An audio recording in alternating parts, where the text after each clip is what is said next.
Let me see all of your hype. Let me see the hype in the chat. Let me see the hype in the Discord. Let me see the hype on your faces or something. That's what I'm after. Good evening. Welcome in to your one and all. My name is Ultimate DJs. This is Talking Trek Live, Star Trek Fleet Command's official podcast. Here to wrap up Strange New Worlds Part 2. Most notably, a better arc than the first part of the year. Now, I know that's debatable for some people. We're going to talk a little bit about that tonight. What were the pros? What were the cons? What was the good? What was the bad that came with Logan's latest masterpiece? We're going to talk all about it. Welcome in to our Discord iOS audience. Finally, they got it fixed, didn't they? Woo! They finally got it fixed. So let's check in with Discord and find out who is here on a Talking Trek server sound off. Indominus Prime is here from server 53, Noon Whistle on 29, Stradalorian on 9, Spectre on 11. What's up? Skeelyback from the Outback on 193, Daverick on 21, Shadow Sheep on 133, Jace on 44, Ibeglin on 32, Aquila Hawk on server 21, Devil in the Belfry on 14. What's up, Lord Sunday on server 199, Benny Hills Ghost on server 42, Captain Q on 52. Oh, Peter Swanson said it's a show of just DJs, huh? What is that? Is that a problem? Wow, sorry to disappoint you. I'm so sorry. It's just me. I've run off everybody else. Nice on 162. What's up, Peter Swanson? Oh, you make me laugh. Mimi on server 61. Shala on 15. You guys are killing me. Dog on server 38. What's going on? Calibus on 35. Bearbot on 24. Floyd on 21. Also, Grand Admiral Hunter on server 21. Bender on 51. Darthblood says still not working on iOS. Oh, but it is.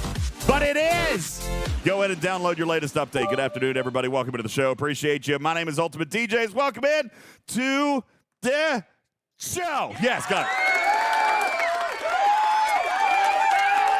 Thank you. 129 additional messages in the Talking Trek server sound off. And wow, 210 of you guys already in the live studio audience. Thank you guys so very much for being here. Appreciate you guys all. Oh, sorry. I thought I turned those off. Yeah, thanks, Papa Smurf. Appreciate you, man. Thank you, dog. Thank you guys very much. My name is Ultimate DJs. This is Talking Trek Live, Star Trek Fleet Command's official podcast. And as we have been tinkering with over the last day or two, I've been trying to outsmart Twitch. So now our Twitch audience doesn't have to actually leave us at the very beginning for a commercial break, because I already did it during the bumper. So that means everybody gets to enjoy the gloriousness that is stupid news. That's stupid right. News! We have it for everybody! Yes. News! Woo!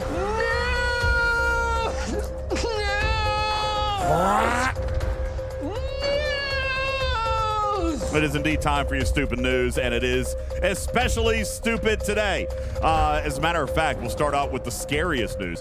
Dramatic video captured a Boeing 747 twice bouncing off of the runway in California. Did you guys hear about this or see this video? The Boeing airplane came down and it bounced on the runway twice before it was unable to complete the landing and then took back off to the skies. Really can't blame the pilots, though, because these days, who really actually wants to arrive in California? So, I mean, there's that.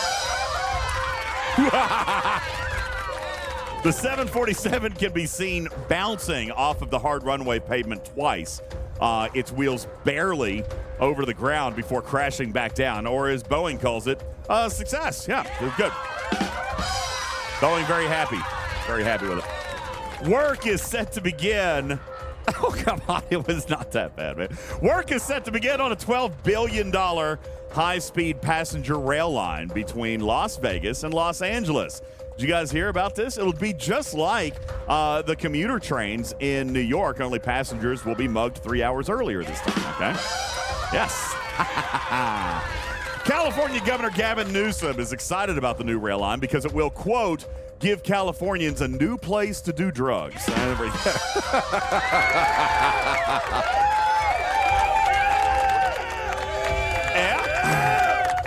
That's what he's excited about. All right, let's see. A new action movie, Boy Kills World, came out this past weekend. Did you guys hear about this? Maybe see the trailer? It's about a guy trained to become an instrument of death, which is actually kind of fair. See, last year, Applebee's got a song, so it's only right this year a movie is made about a food server at Chili's, okay? Instrument of death. Got it. Machine Gun Kelly celebrated his 34th birthday with Megan Fox, even though they have recently ended their engagement, broke things off. These two might not be together forever, but they will always share something very special. HSV. All right. Always have that in common. Kourtney Kardashian, in other Hollywood news, was celebrating her 45th birthday by dining at IHOP with her friends this past week. Yep. Which had people questioning, actually, if she was turning 45 or 85. We're not sure. Not entirely sure. Tiger Woods in sports news. Hold on, I got the sports pen. Time for sports. Oh, I miss Bubba. Sports! It's time for sports!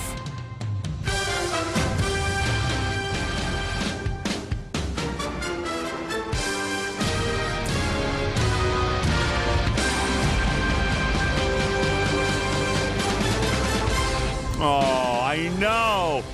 I actually thought about calling Bubba to see if he would record sports and then we would play it back, but I didn't want to call him. I felt like maybe that wouldn't go over well. I'm not entirely sure. I should probably call him.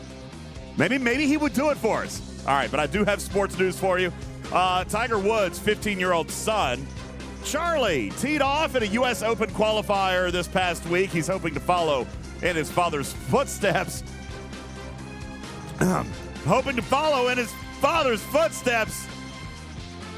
By getting it in the hole as much as humanly possible. Yeah. Mm-hmm. Charlie competed in a pre-qualifier earlier this year, but shot an 86. And according to Tiger, that score was so high, it might as well have been wearing a Grateful Dead t-shirt. Yeah.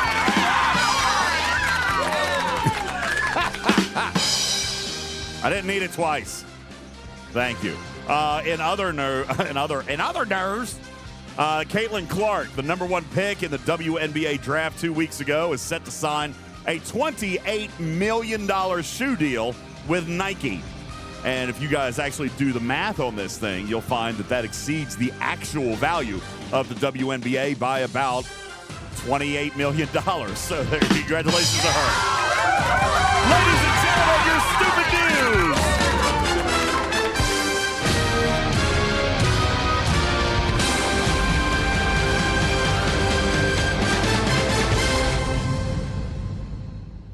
Ta-da! All right, we got it. Welcome in, everybody. Appreciate you guys all being here. Is it true, though? Yeah, probably. 8.5 minus 1 point should have called Bubba Joe. Aquila says no jokes about the NFL draft. I need Bubba. I need Bubba Joe for the football news. Somebody call Bubba. All right. Yeah, no, I'll get around to it, Aquila. In all fairness, Bubba makes better sports jokes anyhow. Not all. First of all, Joker, I write the jokes. Okay? He's just a very good reader of said jokes. What's up, Ice Wolf? How you doing, Vic? Thank you, Savage Darkness. I appreciate it. Savage Darkness says, I can't tell if that's a shocked DJs with a headset with Mike or a mutant with a nose above his milky black eyes. What are you talking about? Nothing about a guy who ate 8 pickles. No, there was nothing about a guy who ate 8 pickles. All right. He's still alive. He's doing well. He did not go to the emergency room. So there's hope yet. Good evening, Counselor Hef. Appreciate you guys. Joker says, wait a second, TJ, let's be fair. You write them, then he ignores your punchline and writes his own. That is also fair. Appreciate that. Thank you. For those of you hanging out in either audience, if you're hanging out in video, I do appreciate the fact that this somehow has been saved for posterity. This is in the graphics room, and I do not appreciate the fact that this is now a thing forever and ever. I appreciate it. Oh, Arian did it. Oh, now I see. Arian did it. Thanks a lot, Arian. Appreciate you. Much love. Thank you for that in the graphics room. I appreciate it. Thanks a lot, Arian, for MVP. Appreciate it. It's in the graphics room if you guys want to see it. Good evening, everybody. Appreciate you guys all being here. My name is Ultimate DJs. This is Talking Trek Live, Star Trek Fleet Command's official podcast. And tonight we've got some things to do. We wanted to talk a little bit about kind of wrapping up the month. Blue Mandalorian's going to be here shortly. Couldn't reach Jules. Hopefully he'll be here before too long. And Everywhere It Matters, I invited to hop up on the stage to talk a little bit about the officers as well. That is what we're talking about today, is kind of wrapping up Strange New Worlds Part 2. All right? Part 2, Part 1. Kind of. Excuse me. Still pickles. Part 2, Part 1, Strange New Worlds came with the introduction of M'Benga. Came with the introduction of Sam Kirk, which was questionable to me to begin with, and Nurse Chapel. So, coming into the chat, I would like to get a little bit of a reaction from you guys regarding the officer selection this month. Sam Kirk was a scratch my head kind of moment. I was not curious about that in the least. Also, I'm also hearing that his officer ability, not really that fantastic. Kind of a meh. Lord Sunday says not an epic. All right? I don't necessarily disagree. That being said, we will kind of lean into what is happening with M'Benga, because you know what? M'Benga is an interesting kind of officer. I've talked to a lot of people. I don't have him. In all fairness, I don't have him. I didn't get him. Scopely didn't give him to me. Yada, yada, yada. Don't have it. Okay? However, what I am hearing, what Scopely told me, and what the community is telling me, is that M'Benga has a niche use. I think some people might be missing it, or other people might not be finding it. Is he the next best officer grinder? Absolutely not. Absolutely not. However, does he have a niche use? He kind of does. In talking to a couple of the VIPs that I have been able to talk to who have the officer, Jonathan Ingram says, best PvP officer in the game, M'Benga. All right. Best PvP officer in the game. Nura says, I'm using M'Benga constantly. All right. Well, there are some people who really, really like M'Benga, and others that may not fully understand him yet. All right, so if we take a look at Strange New Worlds M'Benga, take a look at his captain's maneuver. Okay, this is a PvE captain's maneuver, increasing all mitigation stats by 1,500% of officer health versus non-armada hostiles. Very similar to what maybe Pike does, right? Kind of, but not really. Petty Park says he's not really that good. Jonathan Ingram, now I know he's trolling. Badgie is captain, Pan and M'Benga on the side, ultimate PvP crew. All right, maybe not. Everywhere It Matters is going to be up on the stage shortly and going to talk to us a little bit about Sam Kirk as well. But M'Benga, interesting that I guess the mixed reception on him does come from the G6 community. I believe that M'Benga was designed to be an officer that was great for PvE grinding. All right, great for PvE grinding and something fantastic for the upper levels to be able to punch up on officers. His officer ability, increasing shield health points every round by 2%, 15% at Tier 5 versus non-armada hostiles. That being said, we have talked, even as far back as when Bubba was here, we were talking about when you're punching up against a hostile, and a lot of people don't have this trouble if you're using a traditional hostile grinding crew. However, when you're going up against some of these really, really big hostiles, you're going to see your shields get drained relatively quickly. When that happens, the battle is essentially over. Okay? We've talked about this even when we were doing the isolytic teaching last week. When your shields go, the battle will end 5 times faster at that point. As in, if you had made it 5 rounds with shields, you've only got 1 round left. Okay? Like, that's it. If you survive 5 rounds until your shields fell, that next round, that's it. You're done. Okay? Because once your shields fall, 80% more, or it's not really, I don't know how you would exactly say that, but 80% of the damage that used to be going to your shields is now all going to hull. 400% matters. Matter says it's 400% more damage now going to your hull. Basically, you had a 20% split going before. Now you've got the full 100% split, or 400% more damage going to hole when the shields are down versus when they're up. So Mbenga was designed to be an officer that allowed you to keep your shields up longer.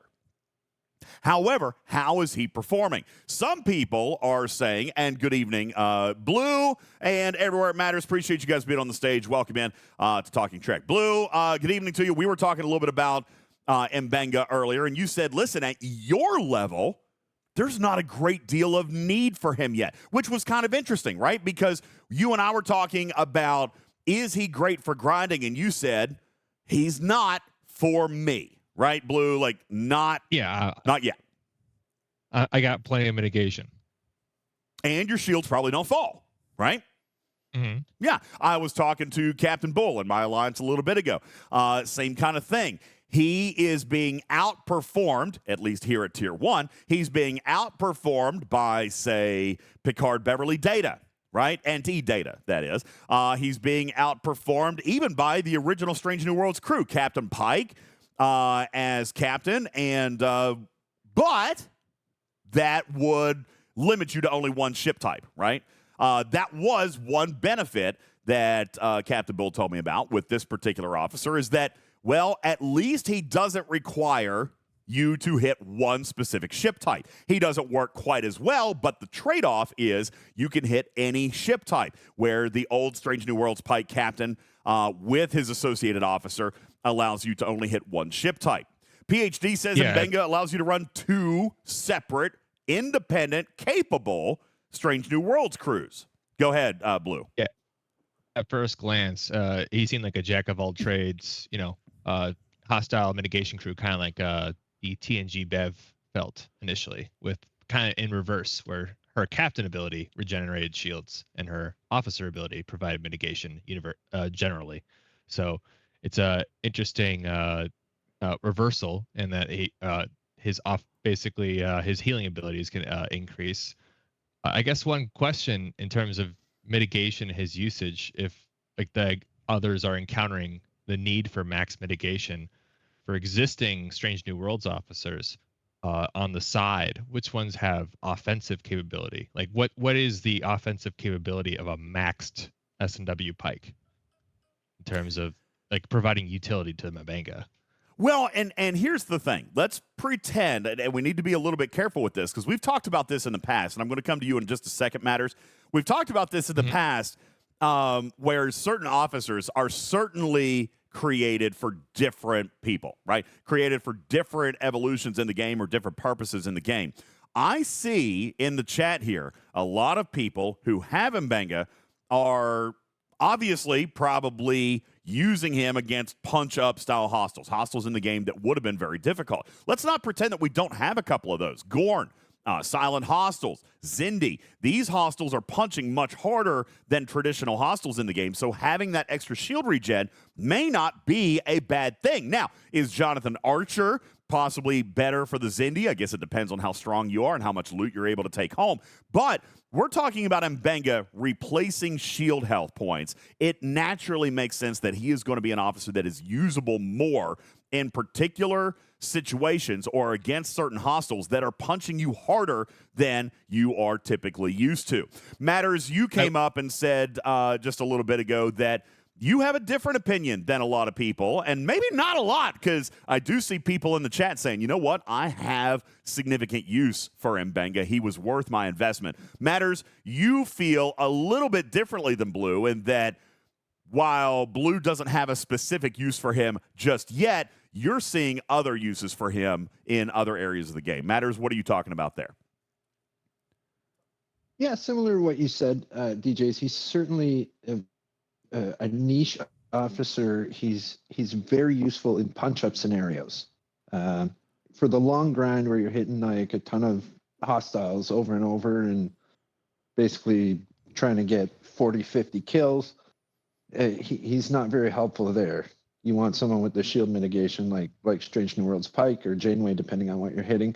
But definitely against like a really hard hostile that can take out your shields, he's going to be super helpful. So, even at tier 1, go ahead. No. I was actually going to elaborate on that point. Oh. So this is actually a really good distinction, and I'm kind of glad you brought it out. Mbenga is not a grinding officer. Is that safe to say? He's not the officer that you're going to want to take out and do a bunch of hostiles in one trip. He's not loot. He's not longevity. He's blunt force trauma. And that kind of, probably by accident, makes sense.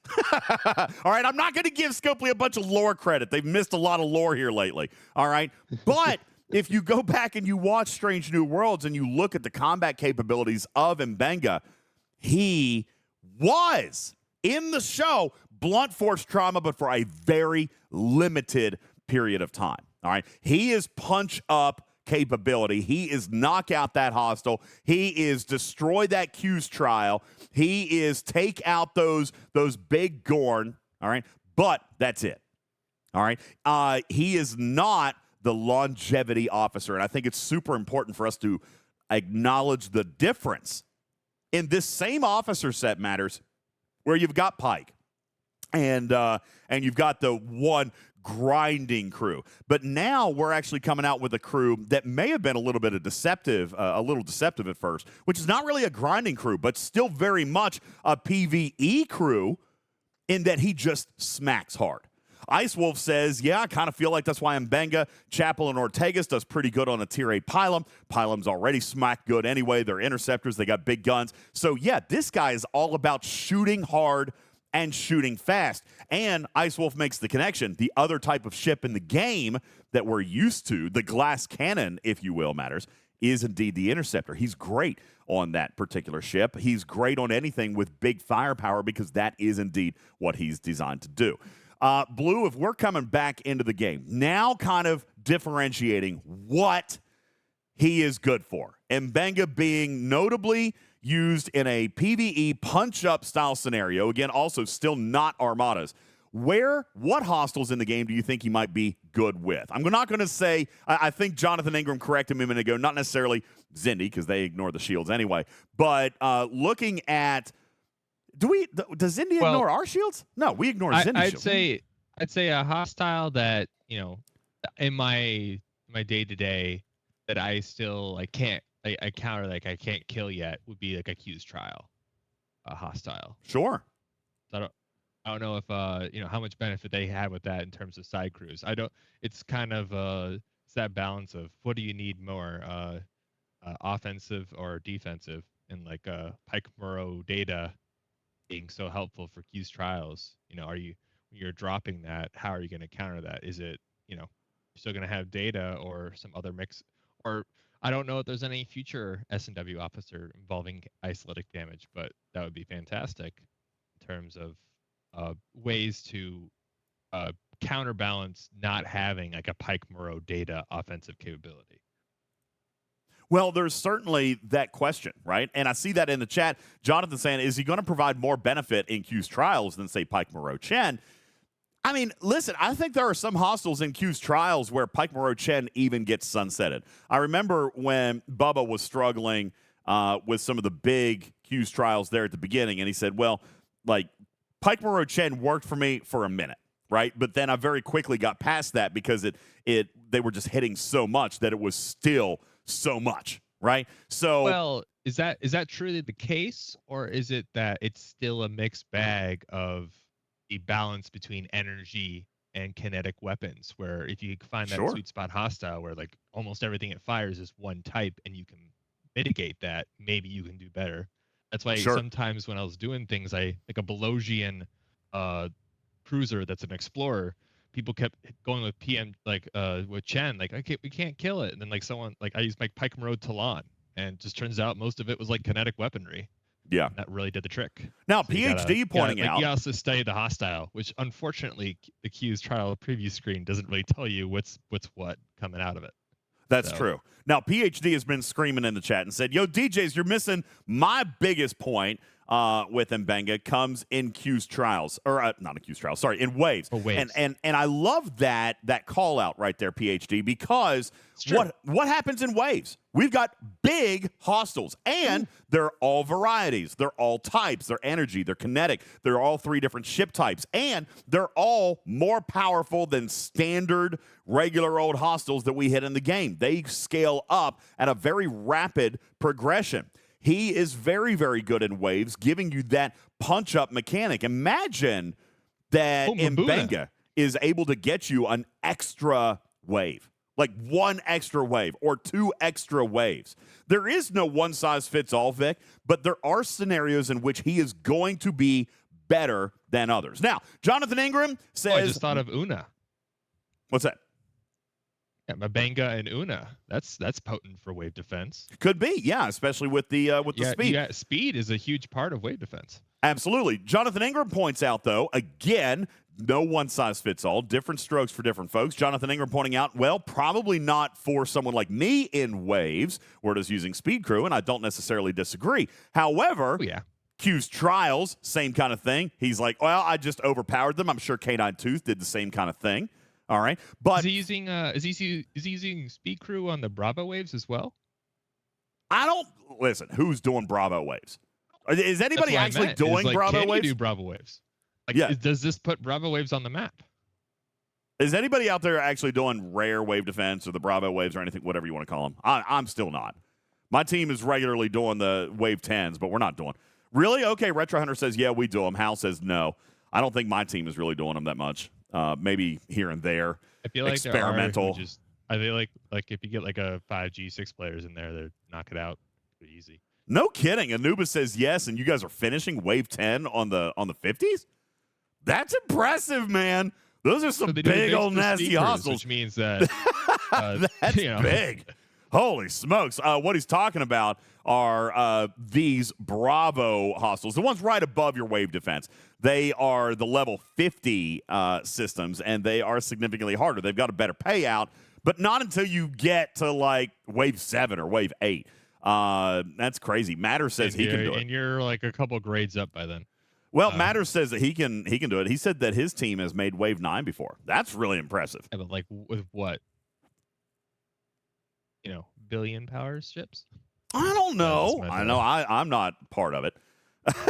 I'm not part of it. So basically, Scopey's like, we heard your we hear your feedback, and so we just added hazards to the Bravo wave. yeah, I guess so. So there are a couple of scenarios where Mbenga actually ends up being good. I don't want to knock him this month. I think that he wasn't quite as obvious. For example, if we're comparing him, Matters, if we're comparing Mbenga against, say, Nurse Chapel, right? Absolutely no comparison. Nurse Chapel is awesome. She's fantastic. She deserves to be maxed. You guys should all be chasing her in the event store. She's an instant max. Do whatever you can to get as many shards of her as quickly as possible. That is obvious, right? She is blatantly and blaringly good. All right. Mbenga, I feel, Matters was a little bit more subtle. I think he has his uses. I think mathematically he can be an effective officer, but he's not a point-blank, mindless, here's your new meta kind of officer. And if I'm being blunt about it, Matters, that's kind of appreciated, right? We've talked about that kind of thing in the past where we don't want new metas. We want specific types of crews that do better in certain situations. We like the crew jitsu. We don't like cookie cutter formula, right? Yeah, and but an interest. Oh, sorry. Oh, wait. Go on. Go ahead, Matters. Go ahead, Will. Oh, absolutely. Say we have said that, we're working out the new kinks, okay? About... Listen, we got Matters coming on in blue, and we're ironing it out, okay? We're in the transition phase. All right, give me a break. Matters, let me ask you first. In comparing Mbenga to, say, Chapel in the broad usability, I think they're both valuable officers. I think Mbenga was just a little bit more niche, a little bit more situational, and maybe required a little less cookie cutter thought. Your thoughts? Definitely. Definitely, that's true. Like broad strokes, Nurse Chapel's better with her below deck ability. I mean, you're going to want to throw her when you've got the slots on the majority of your ships that are going out to fight hostiles. Mbenga is definitely a lot more niche, but there's going to be situations where Mbenga is making a bigger difference than Nurse Chapel is, but Nurse Chapel will make more of a difference to the majority of your game. I actually agree with that, and I like that because, again, with Nurse Chapel being a below-deck isolytic officer, it's not really that specific. It's, any hostile, really non-armadas, okay? So just like Hugh, you're going to pull her off against armadas, but increasing isolytic cascade against any PvE hostile, red triangle in the game, that's going to allow her to be used in almost every scenario. It's going to allow her to be used in the events for isolytic damage. It's going to allow players who have been struggling or maybe a little bit lackluster, maybe a little bit behind on their isolytic artifacts. It's going to allow them a quick opportunity to kind of make up some of those cascade losses in an officer slot while they're working on the grind of those artifacts. Blue, you were commenting just a moment ago that maybe these two worlds are not quite as differentiated as you thought in thinking that Mbenga is just inferior to Nurse Chapel. What do you think about that? Well, I was also kind of, in terms of looking at Nurse Chapel, she has that fantastic below deck ability, but you also have to, when they were designing her, it looks like her officer ability is improving the Gorn loot. So in terms of, I don't know where we are with the Gorn, like we're at, arc 1 of whatever, for all this stuff. So, in terms of, it's odd that, I will say it's with the Chapel, it's odd that it seems like she's meant for fighting the Gorn, even though it's like you have to pick like below or above, like below deck or above deck. We've had that before, though. Do you want more loot? Well, we've had that. With The Mbenga Doctor. The Doctor is a very good example of that. He's just flip-flopped. The Doctor was good for loot below deck, but he's actually a very potent mitigation officer on the bridge. If I'm looking for... Sorry. If I'm looking for a crew that gives me some extra gives me some extra potency, some extra punch up, even in a challenging Armada style crew, I am absolutely running with Doctor up on the bridge, depending on what that crew is. Putting the Doctor up on the bridge and sacrificing a little bit of that loot. I can see her being the same way. Now, that being said, I'm kind of with Captain Q. Most people are probably, at this point, swimming in that loot. We've had a lot of Gorn events this month. Now, when the Gorn and the loop came out at the beginning of the month, some people immediately knee-jerk reacted to that, Blue, and said, oh, another loop. However, we very quickly identified that this particular loop, really not that bad. This particular loop is kind of... It can vary depending on your capabilities, but, crewing also changes such capabilities. Well, that's true. But again, this loop being that 5-minute loop that everybody kind of hoped some of the previous loops were going to be. Carissa says, I was running Chapel on the bridge, finish the SMSs faster to get the loot faster. Absolutely. Gives you quicker event completion. Yeah, overall good reception. Absolutely. The Gorn loop, not bad. Now, I'm here to tell you, whether it's good or bad, that there will be other things added into this refinery. I think that's obvious, right? Like, they didn't just make this loop just for these 3 things. There are going to be other options added into this refinery as time goes on. So we may not always find ourselves, Q, swimming in that loot. I agree, Nura. At double pulls a day, it doesn't take long to use up the stock. But then again, you do have this officer right up front that can get you a little extra loot right up front if that is what you're wanting to use her for, or using her below deck. If you're going to use some type of loot gain crew with the specificity of going against the Gorn. Now, the hostiles, as Blue points out, may be challenging. This allows you to then take a look, and let's circle back to that punch-up kind of mentality. We're not grinding here. We're not trying to kill 100 of the Gorn. We're trying to do this loop in 5 minutes. Do we believe that Mbenga with Nurse Chapel on the bridge adds somebody else, becomes an actual really potent Gorn crew? Well, there's another concept, another critical factor, too, that you have to consider. And that is one way to increase your loot gains by 100% is using a second ship. And like one ship could be using your, Picard Data 5 loot crew, and the other one could be using like Mabanga Chapel, something else, or, and you're just double ship grinding your loot if you're having an easier time at that current level and don't even need to punch up. So sometimes if you're saying, I want to get double down on the loot, you just use two ships. I've never been a big fan of that mentality, to be honest with you. You're doing faction hunt with 5 ships. I hate that. All right, I want a best. Well, yeah, I quickly hate that. gave up on that when I found I could tier it, just because that was easier. It's still 5 shipping it is better than just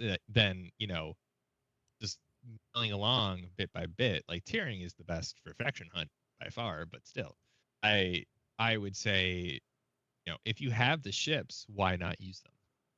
I guess You're so. in the same system, so it's just it helps fill the gap between clicks. Well, not only that, and PhD points out in the chat that against a target, for example, like the Gorn, using, let's say, Mbenga as captain, Luna, Strange New Worlds, Una on the side, getting you a little impulse speed, then Nurse Chapel is going to get you 4,000% mitigation. 4,000% of your health, that is, mitigation against the Gorn, plus a loot gain bonus, plus shield restore. This actually is a crew that was kind of subtle, requiring a little bit of going back and picking up the pieces from the previous Strange New Worlds arc, but Mbenga and Una and Nurse Chapel actually working really crew could be disastrous depending on your existing isolytic capabilities. In terms of having no isolytic up there. Well, that's fair. Damage the Gorn with. Yeah, you'd be relying on artifacts, stuff, right? If you have your Warhol, you have your, maybe you have Janeway instead of Una. Who knows? It's just basically as long as you have enough ISO. That's true, especially against the Gorn, and that is a very valid point to consider looking out for. Is that you would have to have pretty well developed isolytic from artifacts and other areas inside the game, your favors and so forth and so on. Yeah. Until Chapel's up to like tier 4, maybe 3, depending on where your 5 is at. I would, even with Mbenga, Mbenga alone gives you 1,500% of your, which stat is it? Health? Yeah, health. I can't remember. Health stat. That's right. Like Field health. Which that's enough to max out mitigation for just about everybody. That's more than full synergy 5 of 11. So you don't really need a sidecar giving him synergy to get your mitigation up, even against Gorn. So you're better off probably on the sides using isolytic officers. E-data for sure. And even if you're like dying for the loot, at this point, 5 of 11 would be who to throw on the other side. And eventually Chapel, if you get her up there though, she'll get more than 5 of 11. Sure, and we're talking about Gorn specifically. Let's look at the other case in which we identified Mbenga just a moment ago before we move on to Sam Kirk. Wave defense, that 4,000% mitigation, probably very, very nice in wave defense to allow you to kind of level out that triangle and allow you to kill more of those hostiles that are in there as well. So taking that transition and, again, bringing Una back over, you don't need loot in wave defense, so then you can substitute out Nurse Chapel, put her below deck for the isolytic, and then we may possibly, Blue, find a need for new Strange New World Sam Kirk in something like wave defense. His officer So I would say ability. Mabanga Una Kirk or Mabanga Una Spike. Pike on the side card. Because he's got offensive capabilities below, right? Sure.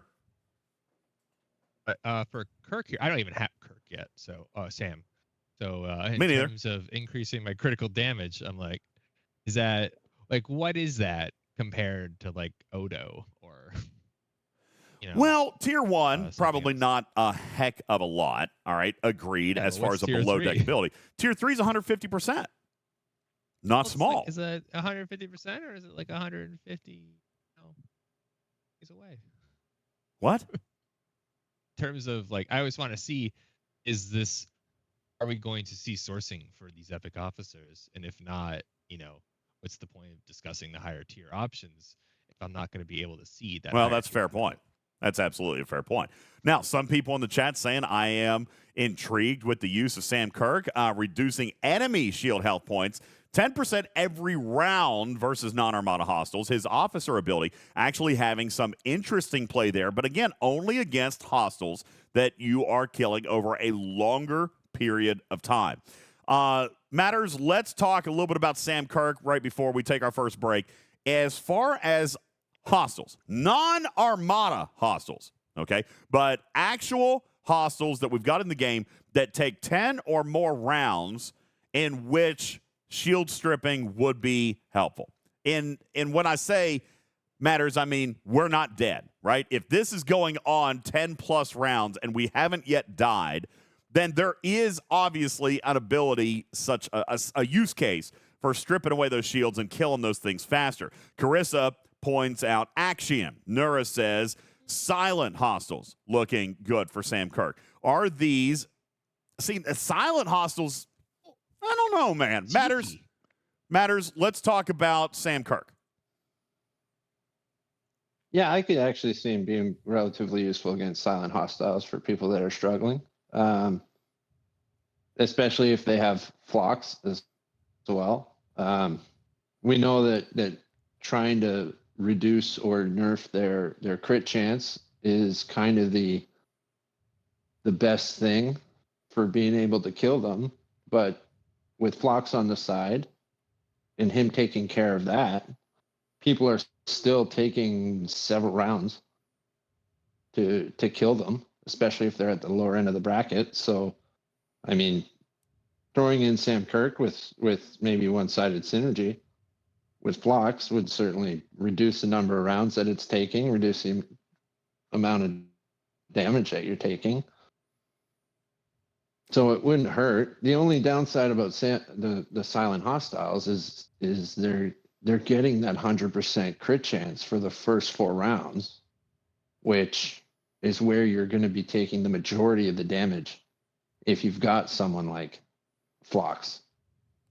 After that, Phlox nerfs their crit chance completely, unless you're actually taking more than 8 rounds, because Phlox only works for 8 rounds. So if it's taking you 10, 11, 12 rounds to kill them, then definitely Sam Kirk could definitely be helpful. So when we're looking at Sam Kirk as a Strange New Worlds officer, and I do see in the chat some people like, well, can't Yuki do the same thing? Yes, kinda, but with Sam Kirk, you have better synergy options. All right, you've got other actual PvE capability officers that give you better synergy options. And I'm going to point out, and I applaud Logan for this. I applaud Scopely for this. Now, I do hear people say, well, I don't like that I haven't been able to get the rare officer this month, and I'm with you. I get that. I understand that. But I want to look at sourcing on Mbenga versus Sam Kirk this month. Now, I have not hardly done anything. I've done the missions. I've gotten, accidentally, I got a milestone or 2 in a couple of the events. I've got myself 21 Mbenga shards. Out of the 120 that's necessary, Blue. 120 necessary, I got 21. I did not try. All right, how many people out there just said, you know what, this month it's a little bit more expensive? We talked, I did have a chance to talk to Scopely Live Ops about them re-including the epics. Never really got an answer on that. Nura says, I got Mbenga to tier 2. That's pretty daggone awesome. Impressive, good. Glad you're enjoying that. But I do want to point out. Bracket? What's that? Can I be in their bracket? Maybe, yeah. Maybe in your bracket. The G5 bracket, really request challenging. that T2 person's bracket, please. Yeah. G5 and G5 specifically. We got no sourcing on Mbenga this month. Yeah. Bender got 97 out of 120. Bel Air says, I'm in the G4. Stay there. It's awesome. Now, Mbenga definitely having some use case, having some ability in various different hostiles. But what Matters was just pointing out does seem to lend the fact that Sam Kirk may be better for younger ops level players. Matters, let me come back and say, you saying for people who struggle, if they have a Phlox or if they've got a single-sided synergy and doing something else specifically against these hostiles, specifically against hostiles that are taking a long time, silence in particular, Do you think it's fair to say or fair to assume that Sam Kirk is an officer that might have better or more capabilities or more assistance to lower generational players than it would for, say, G6? More assistance than Mbenga would, or just will be more helpful to them than bigger people? Either. Let's I explore don't both think of those. he would end up So- being better than, say, Mbenga, but definitely both of those two epics. The lower your ops level, the more helpful they're going to be. For sure. Do you believe that in Scopely's eyes, let me ask you from a live ops perspective, because I want to look at the sourcing on these two, okay? And Benga showed you had 21. Sam Kirk, I've got 75. I bought no packs for either of them. I really didn't do any spend type materials, but I believe Sam Kirk was sourced better this month than Mbenga. Mbenga was pretty much the heroic solo milestones. That's it, right? But we saw Sam Kirk pop up in a few different events. I pulled 75 shards of that officer. Did you guys do better with Sam Kirk? And the reason I'm asking that question, Matters, is I'm wondering if Scopely looked at these two epics and said, okay, we think that Sam Kirk might not be, as you say, maybe not quite as good, but still good and maybe helpful towards a more free-to-play generational style player. Let's offer some additional sourcing there. Do you agree or no? Yes, I would say in some, again, even more niche cases, but very specific loops and situations, he could also be very helpful to people that need him, basically. Which would be the lower ops players, the people with lower tier officers across the board. For example, the silent hostiles. So the kind of things that people struggle with the most, yeah, I can see him being a helpful addition, especially paired with some of the newer officers that we have recently, and I mean potentially whatever is coming next. I do see in the chat, and this is interesting to point out, and I'm going to come to Blue back here in a second. Interesting to point out that some people kind of chose their path. Dr. Warboard says, I've only got 40 of Sam, but I got 124 of Mbenga. Bender says, I only got 43 for Sam Kirk, but wasn't he the one that got like a second tier? 97 on Mbenga, 43 on Kirk. Was this a situation of player choice? Sam Kirk was sourced mostly through leaderboards, only 20 shards available from the Big Gorn SMS runs. The rest was SLB placement. But what were those SLBs? And that is something that I want to come back and kind of mention. These were not spenders SLBs. Blue, the SLBs that Sam Kirk came in were solo armadas. Solo armadas. Look at Proven Hypothesis. This is where this came from. There were 2 of those this month. There was another set of events. Wasn't it the big Isolytic event? Also paid Sam Kirk shards. The one where you guys, the NX01 event, right? That one paid Sam Kirk shards. The ISO damage solo leaderboard. That's right, Shinzola. Way of the Warrior. Which one was that one? Is that Kirk or Mbenga? I don't think Mbenga was available outside. I don't think. Okay, Shinjo says the biggest Sam Kirk event was the Build Buildings event. That's right. Yeah, so Way of the Warrior. Okay, and so we look at the styles of these events. All right. So engagement, grind. Hang on, Blue. Engagement, grind, clicky, sure, but time spent. No spend required. Now Shinjo said that was a spend event. No, it wasn't. Absolutely in no way, shape, or form. Maybe the first one was. All right. But the second one, absolutely just clicker event. Okay. Clicker event. All right. Wildstar says, I had everything at level, unlike you, DJs. Well, and I get that. If you've got all your generators caught up, then maybe it wasn't. All right. But again, solo leaderboards are for some people and not others. Again, I come back and say, listen, if you were a spender looking at that build event, you would not have one. You could not spend enough money to outdo somebody who had generators. Plain and simple. That was not a spend event. I would liken that to a Fleet Commander event. You know, Bubba used to complain about those, right? When a Fleet Commander event come out and be like, I'm already maxed on everything. I can't do it.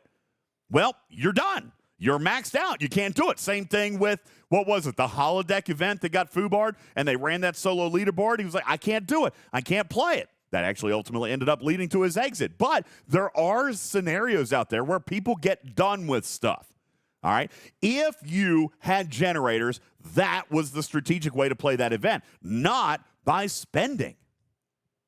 So I look at Sam Kirk, Blue, and I look at his sourcing, and I say, Sam Kirk was very engagement-driven this month. Now, I understand if they were solo leaderboards. I get it, but they were grinders solo leaderboards. These were not spend solo leaderboards. And I think that's important to note. I understand that they were solo leaderboards. Okay, I get that. But at least they weren't spend. And I'm kind of curious how you guys are looking at that or feeling about that, because I think that's worth noting. Blue, if you had your choice between Mbenga sourcing, which was spend 30 million points to get a half an unlock, or spend a few hours grinding, I feel like I know what the audience has typically screamed for, and I feel like we're not on a unilateral page today. Go ahead, Blue. Well, I don't know what to say about that because I unlocked Mbenga, but I didn't unlock Kirk. That is interesting. A lot of people in the chat are agreeing with you. I did the full engagement and got everything like that, but I don't think I'm gonna unlock Kirk out of that. In terms of becoming that close, anyone who's saying like they're that close to Kirk is one of few people who got that top on their leaderboard. But the other thing of note is I wanted to bring up about Kirk is for any grade of player, G6 down, what is 770% critical damage boost mean? Because that is a Pike Moreau maxed Kirk. Pike Moreau, I don't know, is either nothing or everything. 770% crit? I mean, that's for establishing a meta. I mean, with BLT and Hugh under deck in PvE, I mean, that's pretty massive. Combination with Isolytic. Yeah. I feel like that would be kind of an everything. Now, again, that's the only thing is like he goes all the way up there. I mean, but is that a pipe dream or is that a potential? That depends on the future arcs in their sourcing that they reveal or don't reveal. Yeah. So it's he has the potential to be a game changer, potentially, but as you see in his card there, it's those potent levels are higher, definitely higher tier. Well, and that's the same with almost all epics. I mean, very rare do we get an epic that is that potent at tier 1. We're definitely going to have to see. And you're right. Oh yeah. The Scopely holds the cards here as to whether or not they're going to have decent sourcing on this, or whether or not it's going to end up being garbage. I do think that Blue is onto something, though. A lot of you in the chat are saying that you did better on Mbenga than you did on Kirk. Silver Tab is in the same boat as me. I did 77 on Mbenga, 108 on Kirk, free to play. I wonder if this really was a difference between having the materials to spend versus having the capability to do the grind.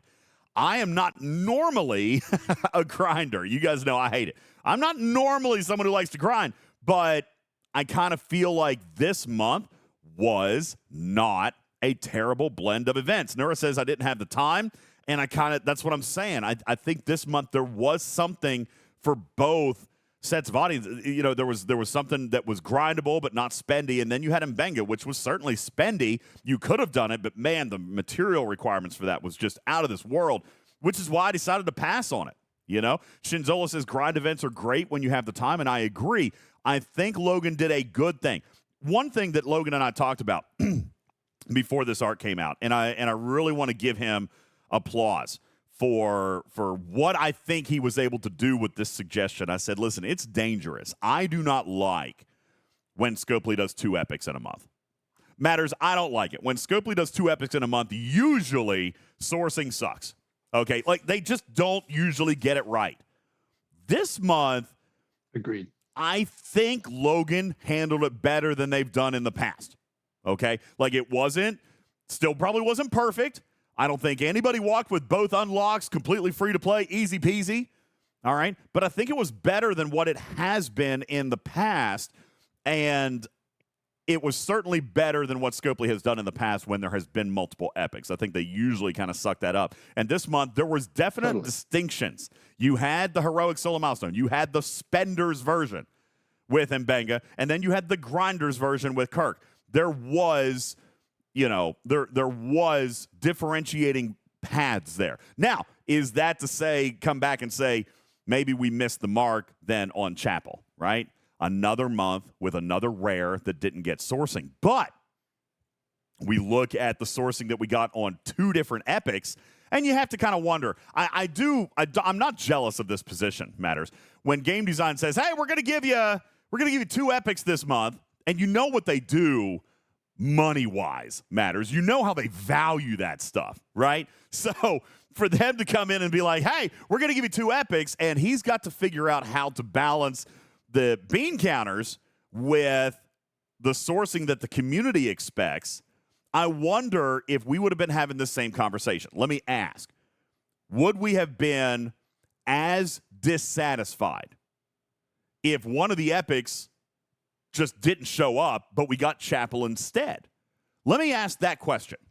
If instead of sourcing Sam Kirk as big as he did through some of these events, solo leaderboards, SMSs, what if that was Nurse Chapel in its place? Would we have been happier that there was an epic that would have been basically pay only? And I wonder about that, Matters, because typically in this case, I say we would have rather had Chapel, right? Hindsight being 2020, but that's because of her ability, not because she was a rare. You know what I'm saying? I think if we had had a typical epic versus a typical rare, we would have probably appreciated the fact that the 2 epics were sourced a little bit better. I think Chapel was the exception this month, right? Definitely. Yeah. I mean, it just kind of unlucky that Chapel is such a potent officer and so useful in so many scenarios. And maybe they knew that. Yeah. And maybe that's partly why.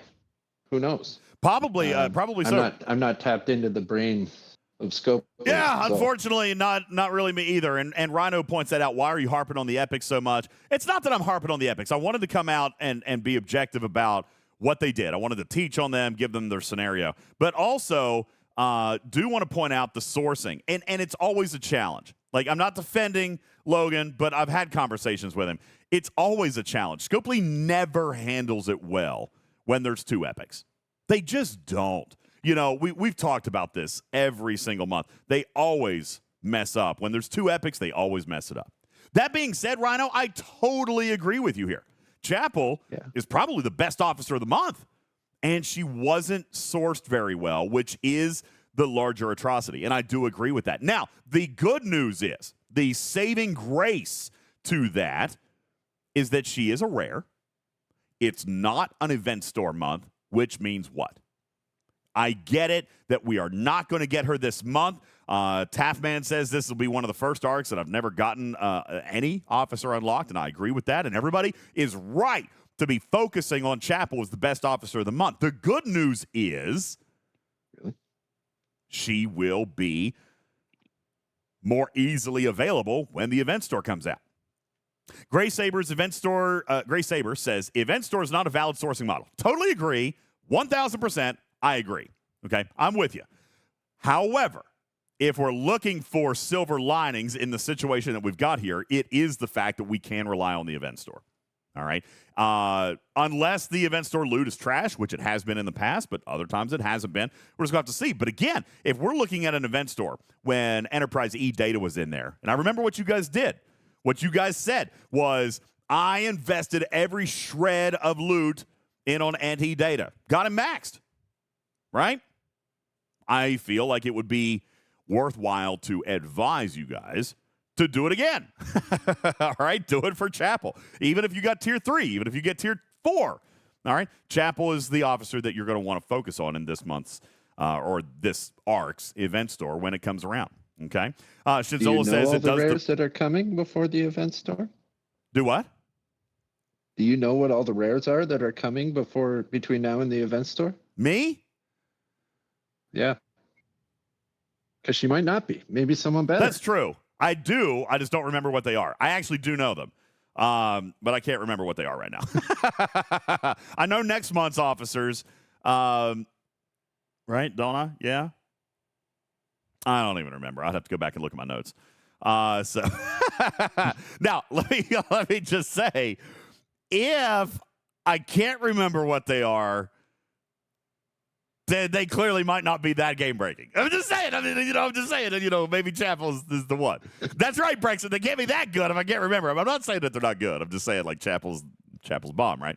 So, all right, guys, we got to take a very quick break. I appreciate it. Thank you, Blue. Thank you, Matters, for our officer conversation. We've got more coming up on the other side of the break, including the latest run of Incursions and the changes, or the very few changes, that were made there with Incursions, but one nice little surprise that came at the very end, and unfortunately was at the dismay of servers everywhere who actually won.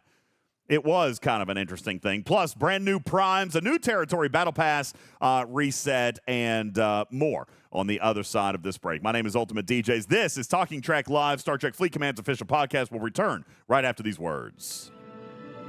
Scotty, we'll need everything you have. Warp speed. Aye.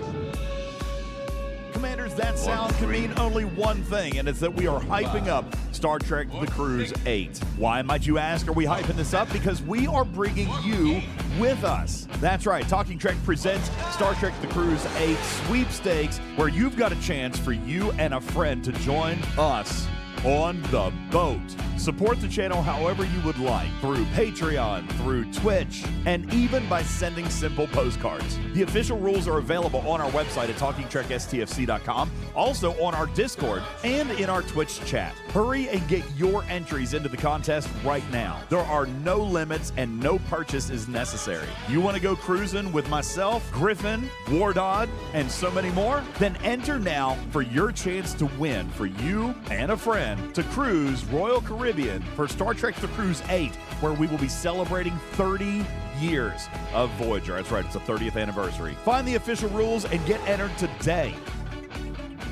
Yo, what's up, Commanders? Great news about PvPTarget.com. You've known for a while that it exists and has some great reference tools regarding PvP banding and common crew loadouts, but they've recently launched brand new tools on the site, including a brand new cargo calculator page as well. This isn't your typical max cargo style calculator, but a brand new, unique tool that identifies the timer until you go over cargo.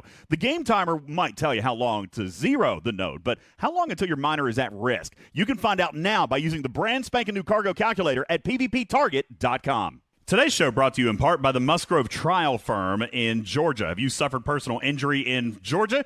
You need a buddy. Give Buddy at the Musgrove Trial Firm a call, 678-226-1994. Visit them online at musgrovetrialfirm.com. You looking for ways to enhance your gaming experience inside Star Trek Fleet Command? Well, Surtail has the answers for your health and wellness needs, especially while gaming. Gummies to sharpen the mind when you can't come up with 14 words where 3 would do. Surtail is an independent distributor of all aerial products that you would need to improve your gaming experience. Surtail also distributes bath salts, CBD creams and oils, weight loss products, protein shakes, workout aids, Delta 8 gummies, and so much more. Message Surtail on Discord or go to crazybunch.org. This program is made possible in part by a grant from Painsol, the grease-cutting cleanser with 20% hydrochloric acid. Blue Sky Airlines. Don't miss our new checked bag price drop specials. When booking a flight, just choose the worst possible option and we'll reduce the price of your checked bag. Flying from New York City to Miami, Florida? Just select the option where you transfer in Dallas, then transfer to Atlanta, and then fly into Fort Lauderdale, where you'll then take a train to a bus that drops you off right at the heart of the Magic City. That bag fee is only $20. Sure, we'll almost definitely lose your luggage along the way, but you won't lose that cold hard cash in your wallet. So what are you waiting for? Bag your flight today. Blue Sky Airlines. In the event that your bag actually makes it to its final destination, Blue Sky Airline reserves the right to charge a baggage claim baggage handling fee, even if you're the one actually handling your own baggage. The horses are in the gate, and we're all set for the NFL Draft Derby. And they're off. I hope I don't get drafted by Carolina takes the lead, followed closely by the Bears definitely won't develop me properly, and anywhere but Washington. As they make it to the first turn, oh no, the Jets might pick me is closing in on, do I really have to play QB for the Patriots? On to the backstretch now, where anywhere but Washington is somehow being overtaken by, please, not the Arizona Cardinals. The Bears definitely won't develop me properly is picking up steam. Year after year, this one always seems to be a top contender. And down the stretch they come. Do I really have to play QB for the Patriots is putting the pressure on us. Please, not the Arizona Cardinals also makes a push. And as we hit the wire, I hope I don't get drafted by Carolina. Simply could not be stopped today. It looks like the big winner today could end up being the biggest loser down the line.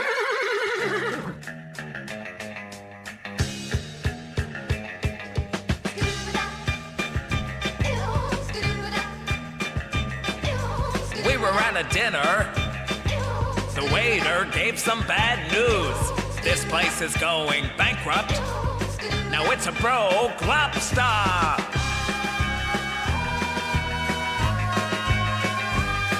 Broke lobster. Broke lobster.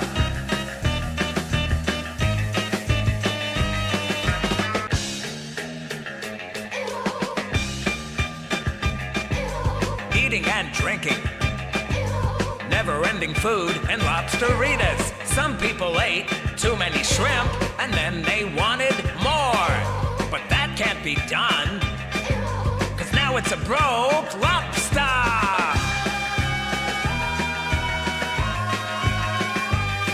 Broke lobster. Broke lobster.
Appreciate you guys all being here. My name is Ultimate DJs.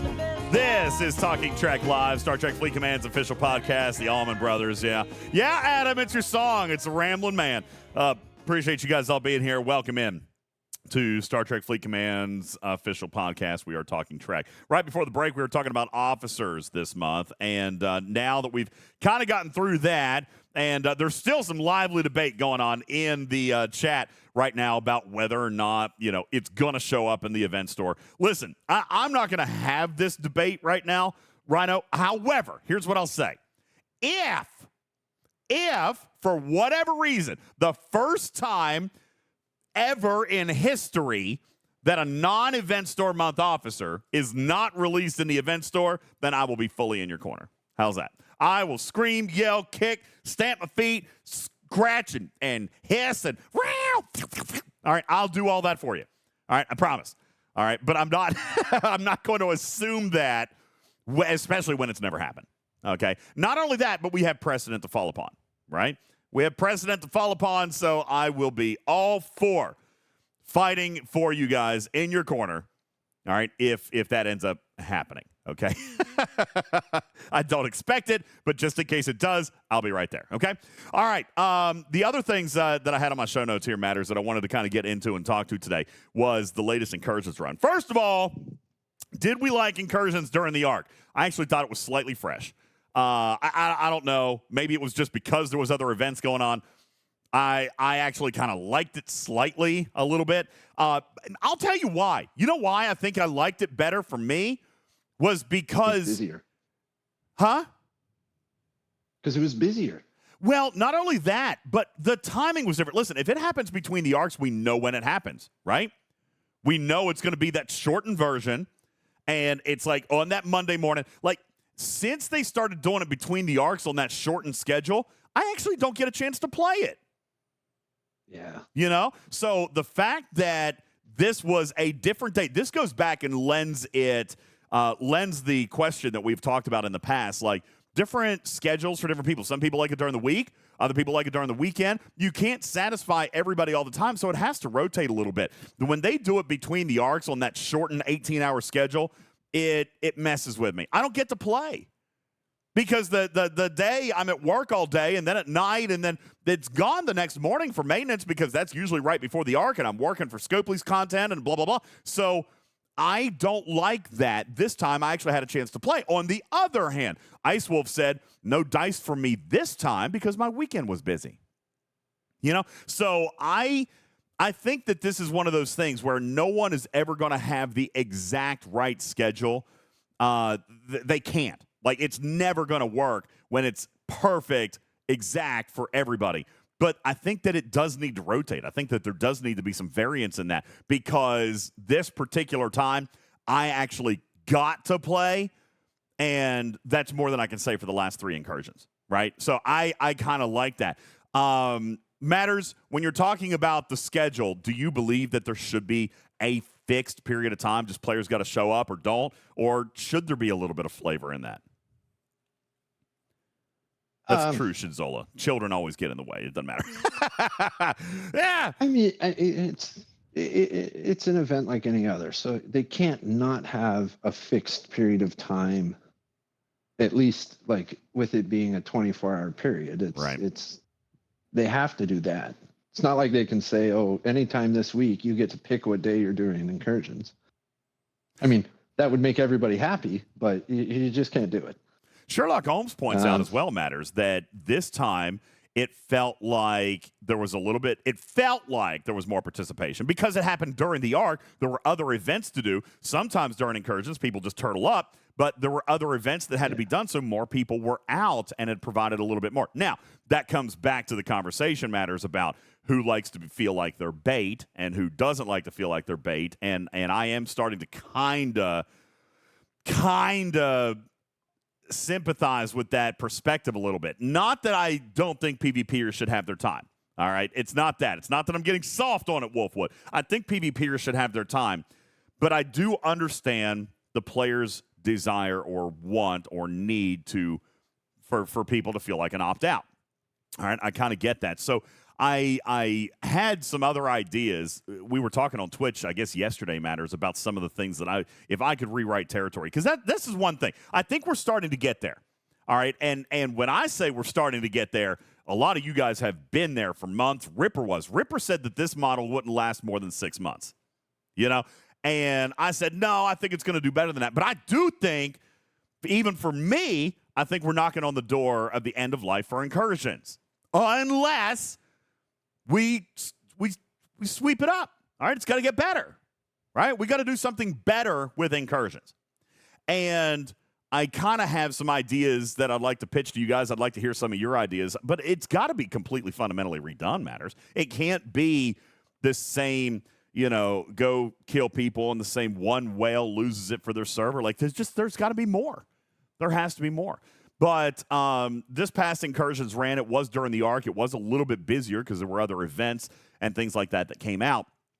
I do want to tip my hat to what Scopely tried to do as a reward, which was to give us an extra 24 hours with incursions exos. I thought that was great. That actually deserves a round of applause.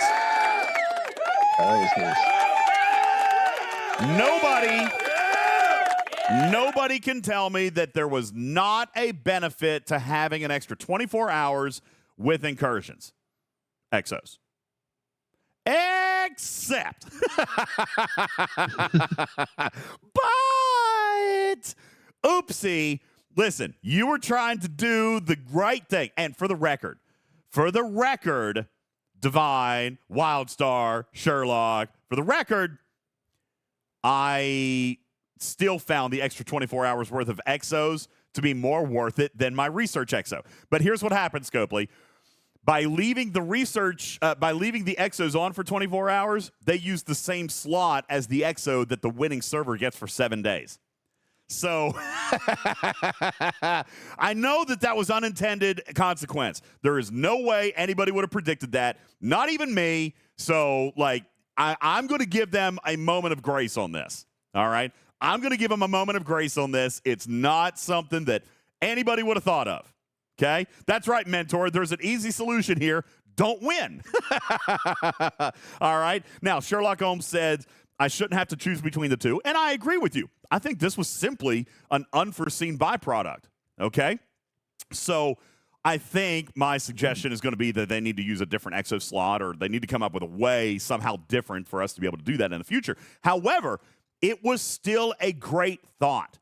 And Six Notion says, I'd rather have the loot exo than the research exo. Me too, which is why I did it. I actually replaced my research exo with my loot exo. Okay? Not me. You didn't? No, I got everything done during the incursion state that I needed to with the loot exo. So I was like, okay, I'll leave it up. Well, there you go. It gave you an extra day to get in that PvE grind. I was very pleased with the extra day of PvE grind. I did Voyager for an entire month. I did Monavine for like 14 days.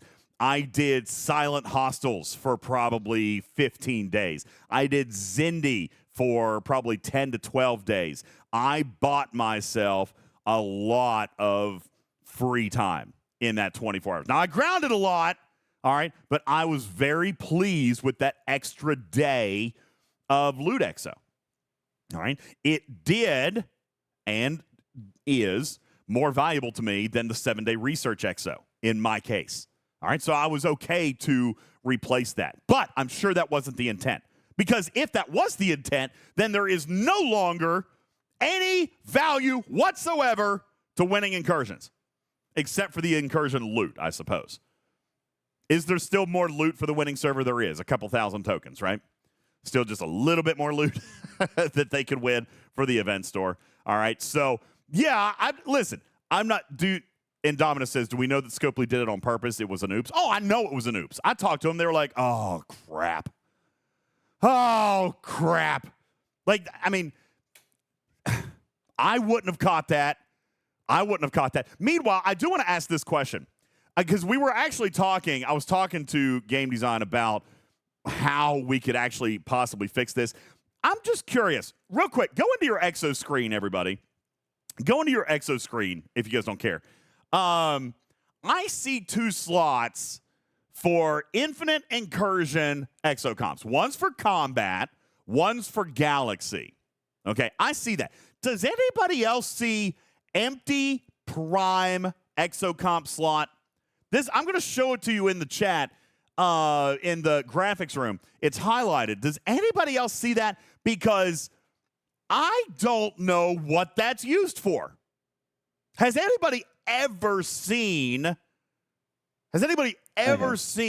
exocomp in that slot? I have. What exo? They ran an event on the web store, like a multi-phasic event, one time. Yeah. And if you bought, I don't know what you had to spend. I think it was only like $200 or something. I remember that. It would activate. I think it was an efficiency exo, yeah, like a long one. It was. Okay, I remember that. I think it was building efficiency. It was. If I remember. Yeah, correctly. it was like a 30-day exo. It was a good exo. Yeah. It was like for a whole month. Oh, that's what that slot was. Okay. But then they never ran it again. Well, here's the thing. It's confusing because it says these exocomps are only available during an Infinite Incursion event. You see, like if you click on the empty Prime slot, then you go over to the description, it says it's for Infinite Incursions. And I was like, okay, so why don't you just move the coding for the winning server's exocomp to that prime spot. That way, you still have the Infinite Incursion Galaxy and the Infinite Incursion Combat slot.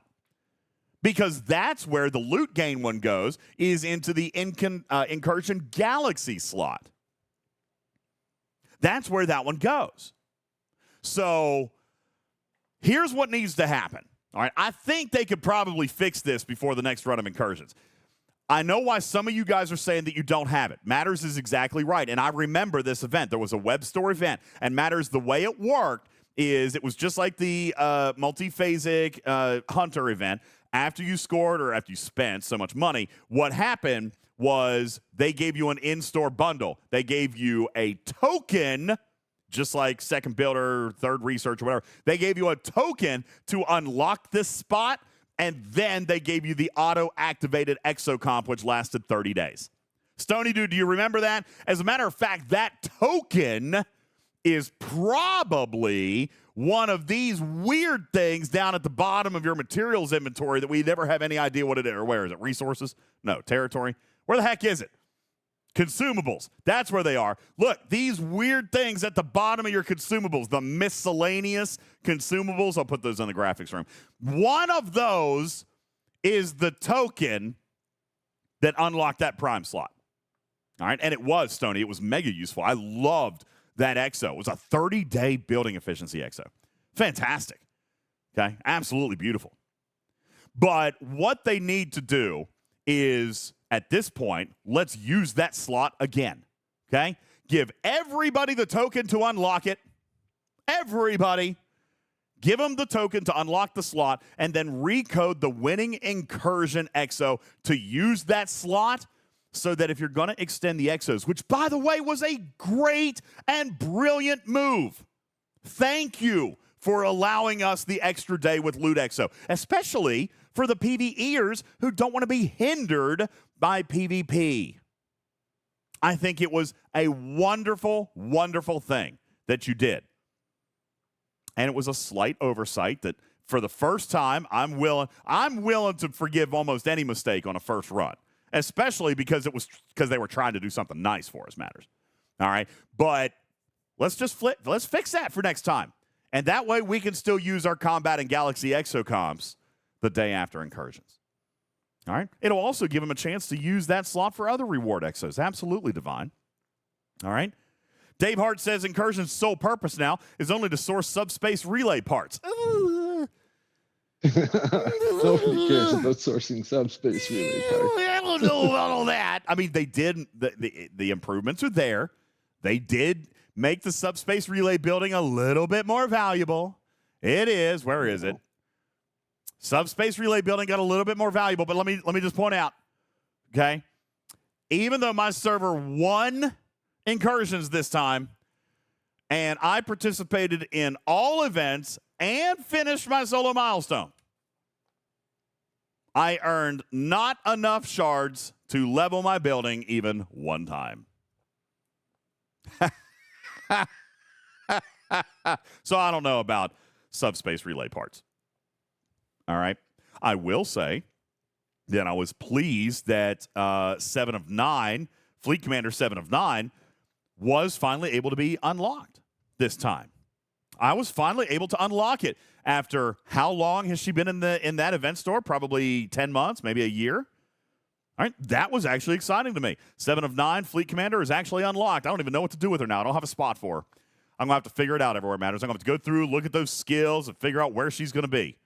All right, 450 just clicks get later. her, like, always on ones. Just do the always on ones and forget about it? Maybe. All right. Those are her best skills. Like, her best skills are, like, the skill point efficiency. The command center claim, yeah. Yeah, that one especially. That's why I got her. See, Divine says same thing. Same boat, DJ. I got Lacutus unlocked. Fantastic. I'm glad. I think that is a worthwhile reward. And to be perfectly honest, I praised it when they made this move a year ago. It took, what, 10? When did they actually do this, guys? Has it been 10 months, maybe a year, 10 to 12 months?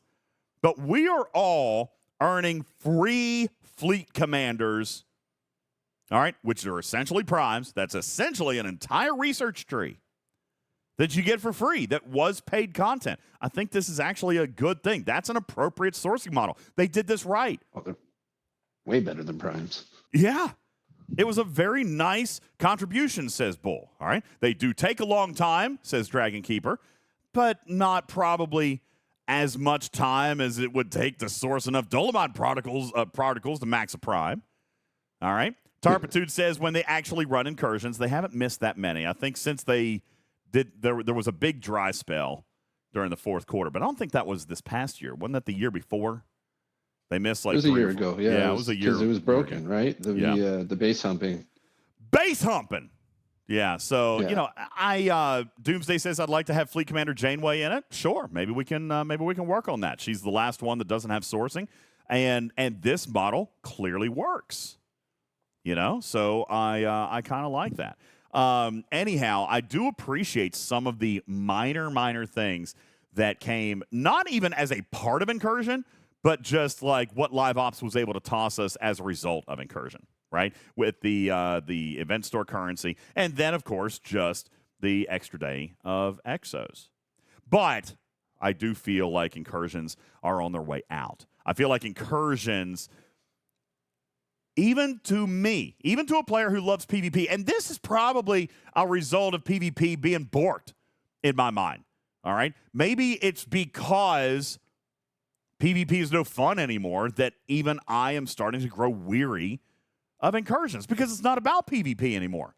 It's about raiding, and raiding's boring to me. So I want to spend a little bit of time today talking to you guys about Incursions. All right. What still needs to be done besides like most everything?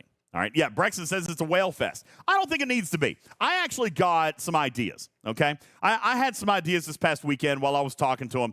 I Kill You says 4 trillion a scoop is not boring. Yeah, but that doesn't happen very often. I Kill You. Like, okay, that happened for our server this time. Okay. It did happen for our server this time. Okay, but that is not the norm. That's not the norm. All right, I was reading on Facebook because again, Beck makes me get on the other socials, and people were talking about, I rated 500 billion, and I'm thinking to myself, I would claw my eyes out if I had to raid 500 billion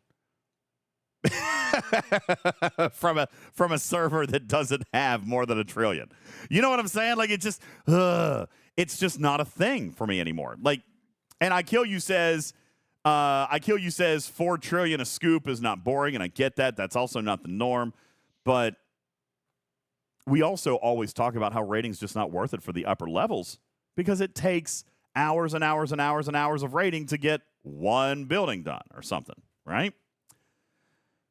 Jonex says it's fun to raid for maybe 20 minutes. I kind of agree. Raiding is just, I don't like it anymore. All right. That being said, there's no other version of PvP that does any good in this game. I think they might be starting to potentially get it a little bit closer, but Matters then they come out, and I'm going to jump track here for a second. Can I just ramble for a second? Matters, forgive me. I gotta rant on this. I came in the chat the other day and I was talking about the God Mode Prime that Scopely just released and probably did not even know. Probably had no idea how potent this was going to be. But holy smokes, Scopely, this is why Prime Hull Breach Resilience. This is why you've got to talk to players about this stuff before you launch it. Oh, my God. This Prime, literally, for G5 rare and down, this Prime neuters interceptors. Boom, done. Matters, tell me I'm wrong. Tell me I'm wrong. No, you're not wrong. Okay. I mean, I was hoping I was wrong. It's good. For sure. I mean, it's a base crit chance reduction, or crit damage reduction, which and a sizable one. Add that. So unless the person who doesn't have that Prime has like all the crit damage primes and a lot of crit damage research done, and is like fortified up the whatever with supports, then yes, it will absolutely neuter an interceptor, because almost everyone's running an interceptor, and most ships these days with hull breach. Yeah, makes me sad. Kind of makes me sad. I'm actually looking. So you guys say Player Advisory Council. Yeah, they didn't. You guys know I'm on it. They didn't ask me. All right. They didn't talk to me about that. I didn't know about this one. This is a terrible one. All right. I'm trying to find. There was actually a write-up from Stewie who sent something in the dev chat when this came out, and I'm trying to find it. I can't find it at the moment, but it was really good. He was just like, I can't believe it. Stewie is finally starting to drink the Kool-Aid, guys. Stewie is like, what are we doing? I'm trying to I cannot find the daggone chat. He was like, this is seriously just broke AF. And I can't find it now. Tag on it. I was going to share it with you guys because he was clearly aggravated. He was clearly aggravated. But anyway, I can't find it right now. This thing makes Lorca worthless. As a matter of fact, it makes Lorca your downfall. Okay? Truthfully, it's what it does.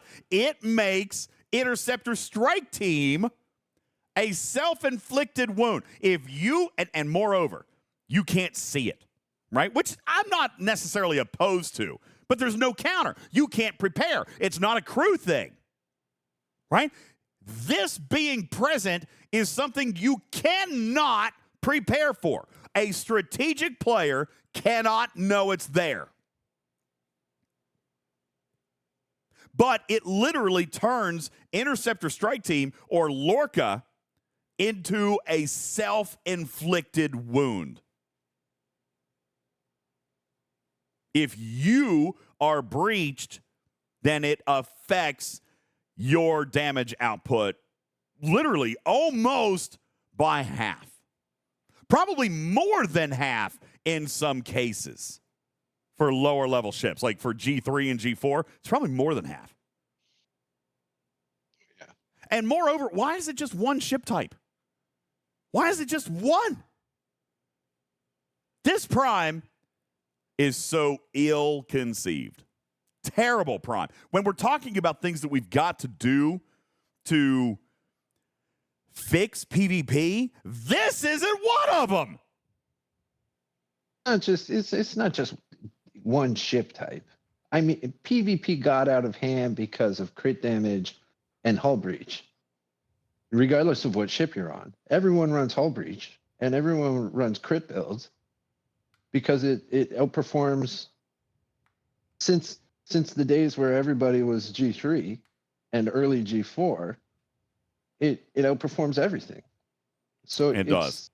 Now, Carissa says it nerfs hull breach, which granted nerfs interceptors a bit more than everything else because Interceptor Strike Team, it gives you a hull breach versus the other strike teams, but nobody's running like Freeman, GG. That's right. Honor Guard Wharf. That's right. Right? That's right. Now, to be fair, Dragon Keeper says it doesn't say one ship type, and you're right. But interceptors have the crit crew, right? That's what they have. Gold Ducat and all those. It's crit crew.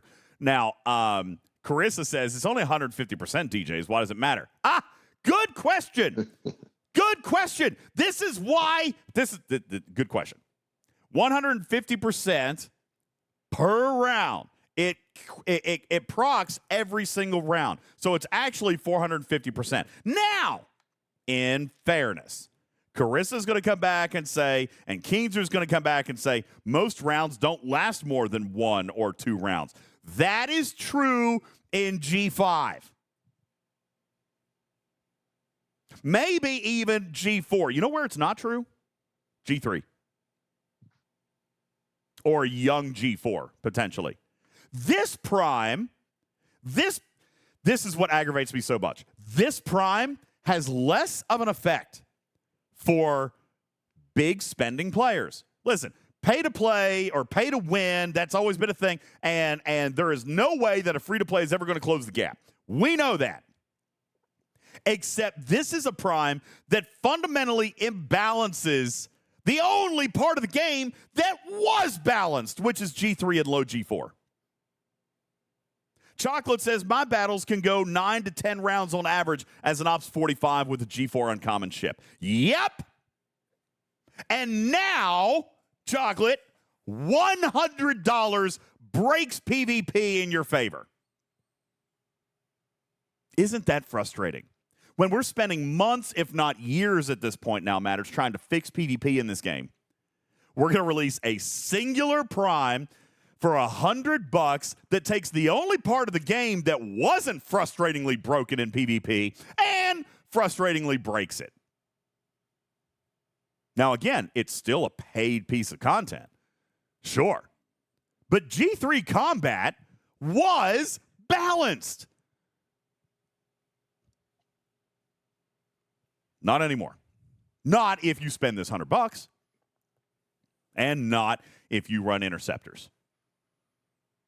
I had a screenshot. I don't know if I'm going to find it very quickly and easily here. But it was a pylum that lost to a Kelvin. It was a pylum with the Freeman Honor Guard Wharf Lorca crew that lost to a Kelvin with Pike Moreau Chen. Further, the Pike Moreau Chen, I wish I could find the screenshot. The Pike Moreau Chen had only lost like 5 to 10% hull health, and the pylon was full hull health and completely died. And I can't find the screenshot. Daggone it. Where is it? Where is it? Can't find it. I wish I could find it because I would love to share it with you guys. It just... Yeah, I'm not going to find it now. Daggone it. I don't know where it is. Maybe I put it in the dev chat. I'm going to have to go find it somewhere. I don't know where it is. But anyway, yep. Pike, Moreau, and Chen. The guy was just hostile grinding. Clearly bought this prime and completely neutered a full attack pylum. Scalyback says, so now I don't need a pylum. I'm not saying that. Pylum is still great. But it's great for PvE. If you go up against somebody who's got this new $100 prime, they basically just broke PvP for themselves. They gave themselves God mode. I wish I could find that screenshot. I don't know where it went. Anybody know where it is? Does anybody know what I'm talking about? I've shared it in the chat before. I don't know where it is.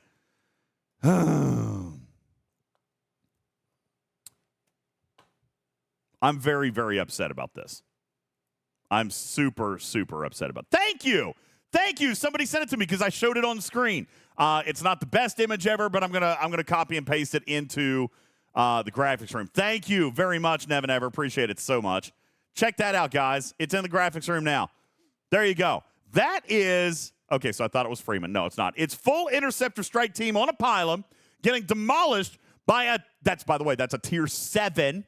That's a tier 7 pylum. It's level 35. Okay, tier 7 pylum getting completely bushwhacked by a tier 3 Kelvin with Pike, Moreau, and Chen.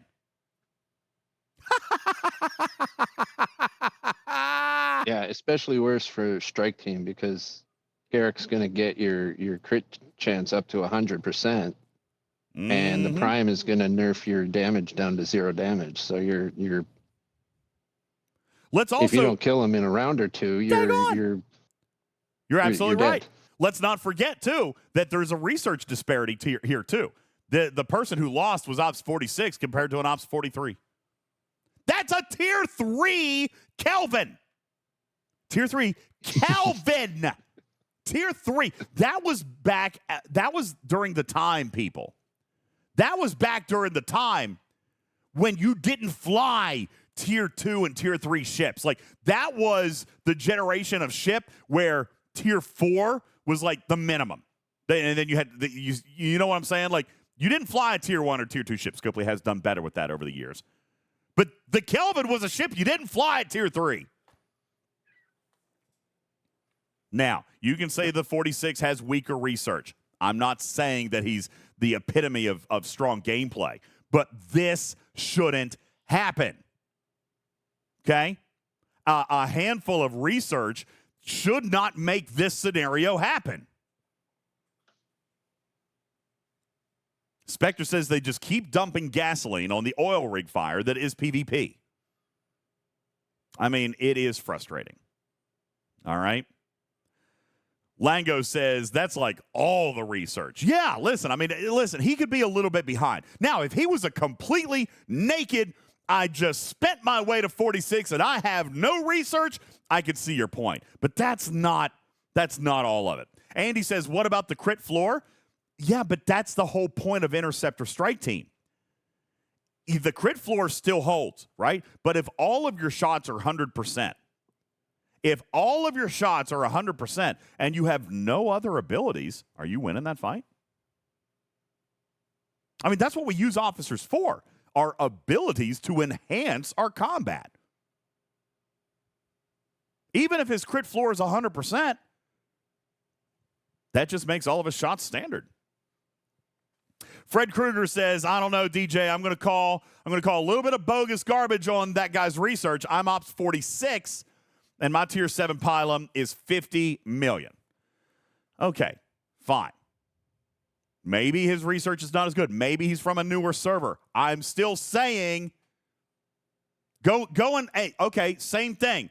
Kruger, same thing. You're Ops 46, so tell me what your Kelvin is. What's a Tier 3 Kelvin in relation to you? We can get a good ratio there on research. Is this guy that much stronger? All right? And let's just, again, research, and I'm all about that. But this pylum, there are no scenarios in which this pylum should have lost to a Tier 3 Kelvin. Okay? Just shouldn't have happened. And yes, we have confirmed the crit floor is not broken. Crit floor works just fine. By the way, welcome, Fred. Appreciate you being a first-time chatter. What's up, man? Thank you. Research is super important. I'm not taking that away. But I'm just saying, this shouldn't be happening in the game. This reminds me of the miners that were getting blown up by, the tallies that were getting blown up by miners when Freeman first came out. Do you guys remember some of those screenshots? Matters, do you remember how appalled and horrified we were when we saw those screenshots of miners dying because of Freeman? This is the same thing. Now, a Selkie is a different story, Nura. Wow. A Selkie is a little bit different of a story, okay? We were talking meridians. All right? We were talking like the G3 miners were taking out pylums with Freeman.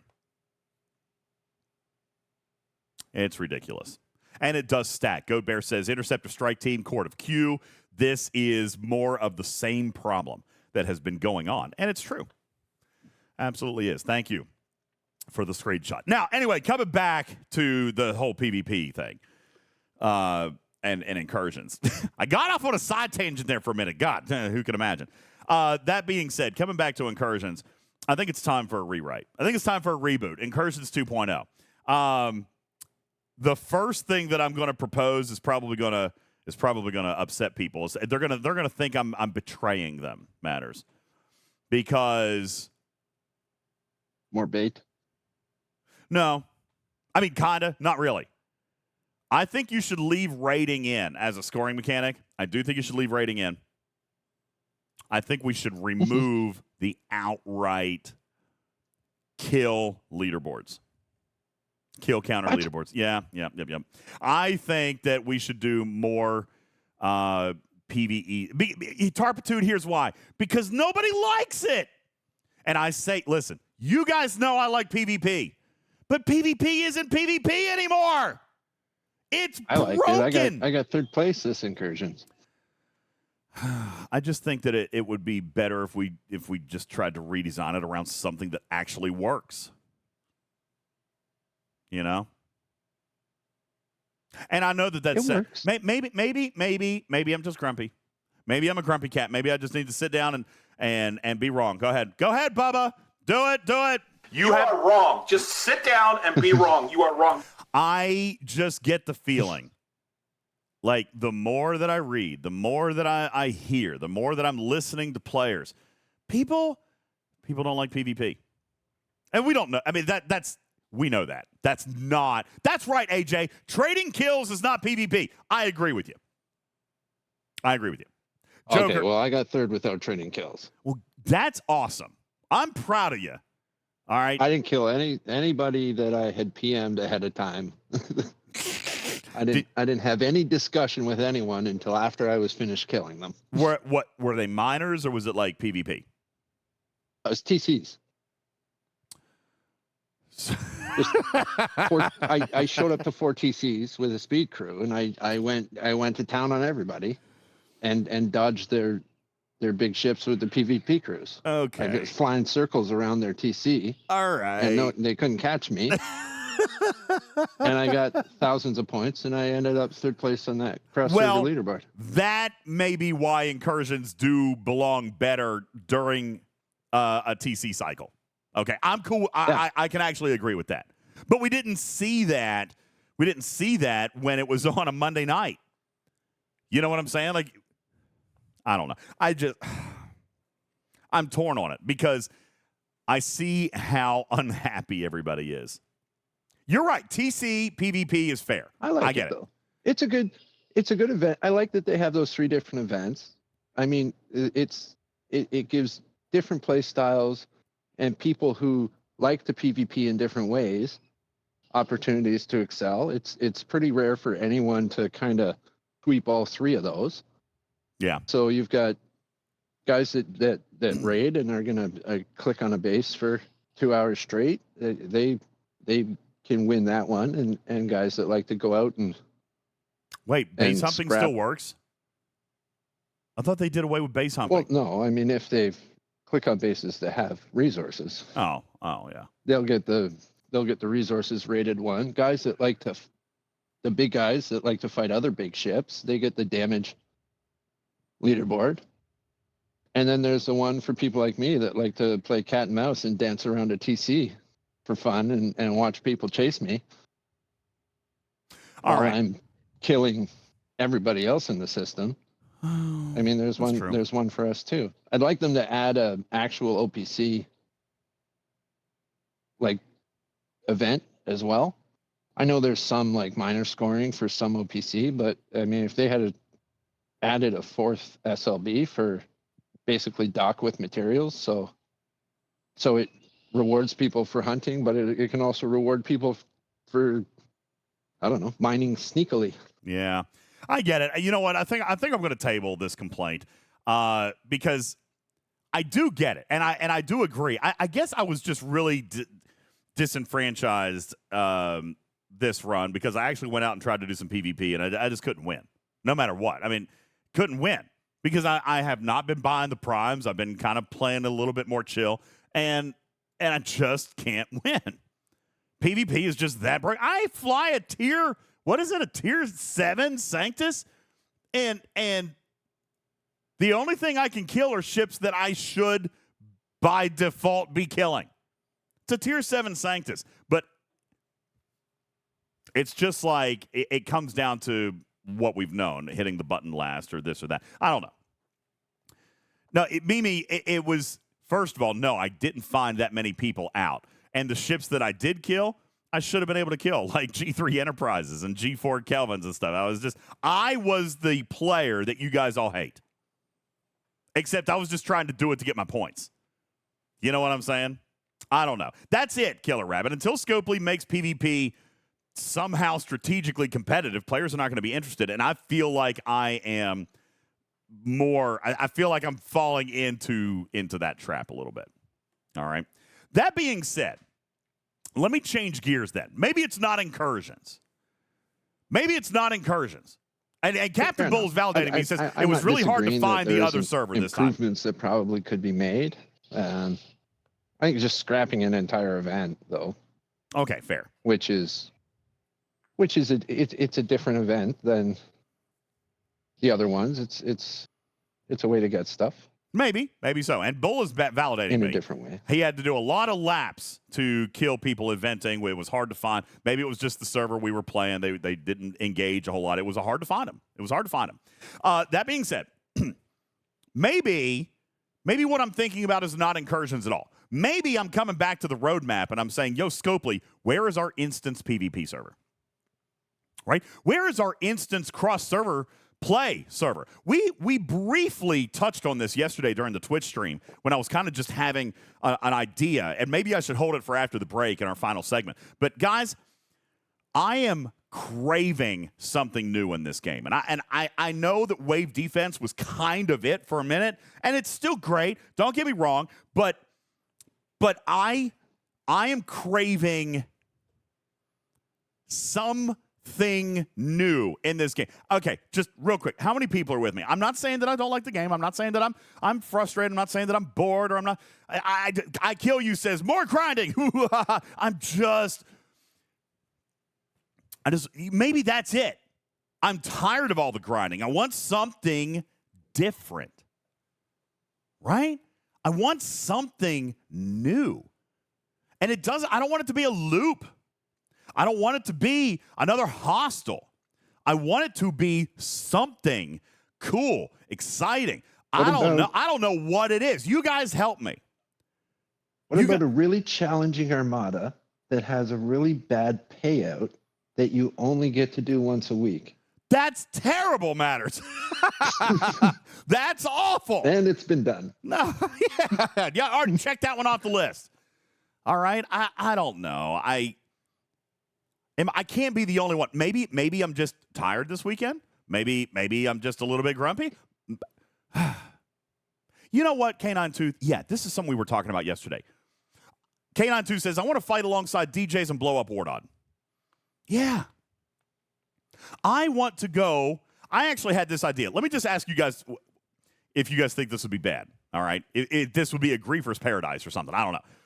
Me personally, I think the next big feature should be server transfers, but limited time.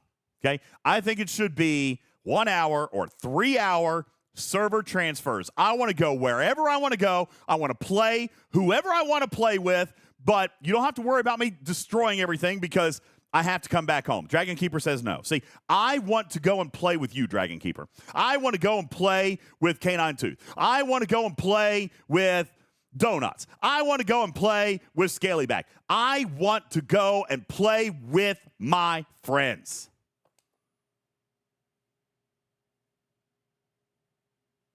Now I know why they. Cool. I know why they don't. No, it's not that. It's not a rogue token, and that's why, Otter, you can't make it permanent, right? Because then it would be. You would have people. Yes, Spectre, co-op gameplay, cross-server that exists in almost every other game in existence. Yes. Okay, yes, I want to play with Lango. I want to play with Wolfwood. All right, I want, thank you, Butters. I want the roadmap.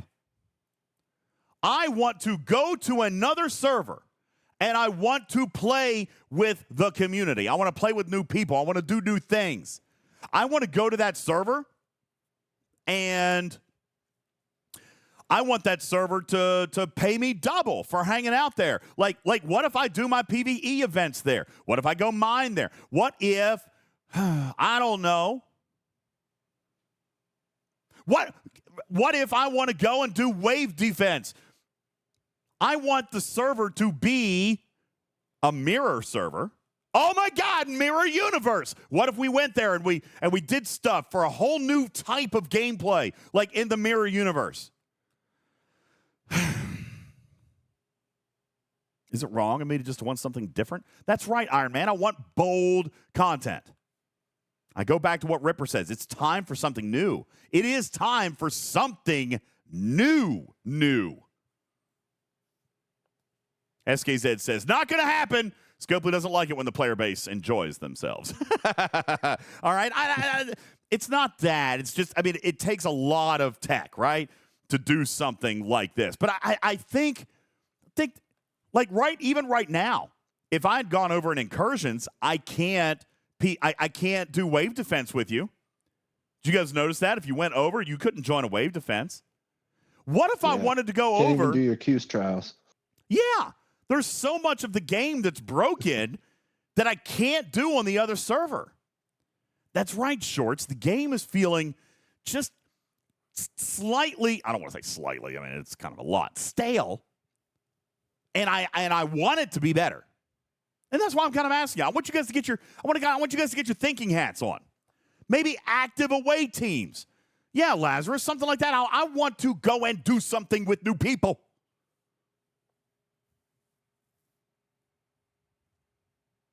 Now, I get it. Juck says, imagine 50s going in and erasing everything. And I get that. But that's why it does have to be limited time, right? It can't be forever. Like, it's got to be an hour at a time. And maybe I get 1 hour a week that I can go over and I can play in somebody else's in somebody else's server or something. I don't know.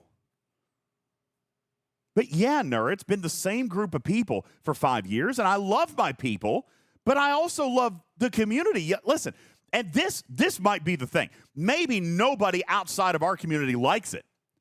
Maybe people who just log in and play the game who are not engaged in the social aspect of this game, people who are not on Discord, people who don't follow content creators, which unfortunately is a massive majority of this game. I'd say probably 75 to 80% of people don't get on Discord, don't follow a content creator. Maybe we are the minority, the only ones who have friends in other areas of the game that we want to go play with, and Scopely's like, well, 80% of the game doesn't even know who else exists.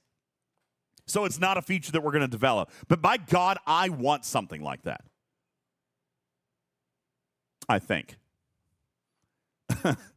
You know? Yeah, wait till we see how it turns out. I don't know. I don't know how you do it. I just know that it is time right now, guys. It is time for Scopely to start thinking about the next big thing. Hopefully they've already thought about the next big thing. But I feel like right now, like, it's super important for them to prioritize and realize that something huge needs to come. You know? Something big needs to come into this game to keep us all wanting to play. It's like Bull says they should do a roadmap or something. Except they haven't even finished with the last roadmap. It's right here. And instance PvP doesn't listen. Or doesn't happen. Divine says Scopely doesn't listen. I was getting 2 comments. Tarpitude said, is the suggestion that next month is going to be boring since you know the next arc? Actually, no. I've been touting May. Matters, have I not been touting May for a long time? May's going to be cool. Yes, you have. May has a cool feature. Again, let me rephrase. I don't know how it's going to come out. I don't know what they're going to sell it for or what. I don't know, okay? Listen, it's a cool feature, which means it's going to cost money, right? That's just that's the modus operandi. I don't know. I don't know. I know that the mechanics of it is going to be cool. Very cool. Just tell me it's not another board cube skin. Maybe. No, I'm just kidding. No, they might mess it up, Andy, but the tech is very cool. The tech is very cool. So I am kind of excited about that for next month. The tech is super cool. And that could probably lend us in. I'll tell you what matters. Let's take our final break. When we come back, I do want to spend a few minutes and kind of recap the rest of the month. I know that you guys, there were a lot of people. This might be why I've been pounded and pounded and pounded upon by PvEers this month. Tell me how much they hated the arc.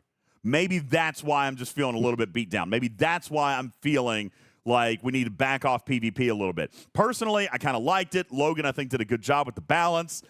You know, but I have just been beat upon this month by people who, I'm quitting because I can't mine 23 hours a day. This game sucks.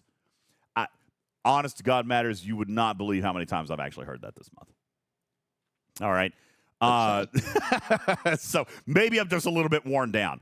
I actually think Logan did a fantastic job with the event balance this month. Does anybody else feel like it's gotten very, like, I feel this month's been super rewarding. I feel like I've gotten a ton of resources and materials this month. I mean, seriously, absolutely. I feel like I've done, I feel like it's been a highly rewarding arc. I feel like that there has been more events than normal. All right. I kind of wish that I had done an event tracker. Communication's been great, says Dragon Keeper. Rewards, maybe not so much for G6. Okay, that might be fair. I think Sigma is just always broken. But, I mean, I had a very profitable month. Yeah, me too. I had a very, very profitable month. Baby Yaga said it's been boring for me because I hate PvP. So, no. That one extra little event that seems to get thrown in every day or two, that's just like, go kill Doomsday Worms or go kill this. Like, it's like an extra BP event that just rewards you extra stuff, and they're usually really easy to complete. Did you notice though that those typically were actually able to be finished with just regular hostiles? I didn't kill a single worm this month. The day that the Texas class hostile came out, I didn't kill any of those. It was just normal events, normal hostiles satisfied. You got a bonus for those events, or for those specific hostiles, but regular hostiles counted. So yeah, it was bonus. Yeah, it was true. synergy rewards. It was extra pay for no extra effort. Nothing. Thought it was very, very synergy. Take a shot. Take a shot. All right, we're going to take a break. When we come back, more from Talking Trek as we get ready to wrap up Strange New Worlds Part 2. Did Logan, who came into this month with so much hype, we hyped it, he took a chance. He came out and said, hey, Commanders, this is my arc. No arc runner has ever done that before. They came out. He said, I've got a big arc for you. We claimed that he has made some of your favorite arcs in history. Did he, in fact, deliver? We're going to let you guys sound off on the other side of the break. My name is Ultimate DJs. This is Talking Trek Live, Star Trek Fleet Command's official podcast. We'll return right after these words. Scotty, we'll need everything you have. Warp speed. Aye. Commanders, that sound can mean only one thing, and it's that we are hyping up Star Trek The Cruise 8. Why, might you ask, are we hyping this up? Because we are bringing you with us. That's right. Talking Trek presents Star Trek The Cruise 8 Sweepstakes, where you've got a chance for you and a friend to join us on the boat.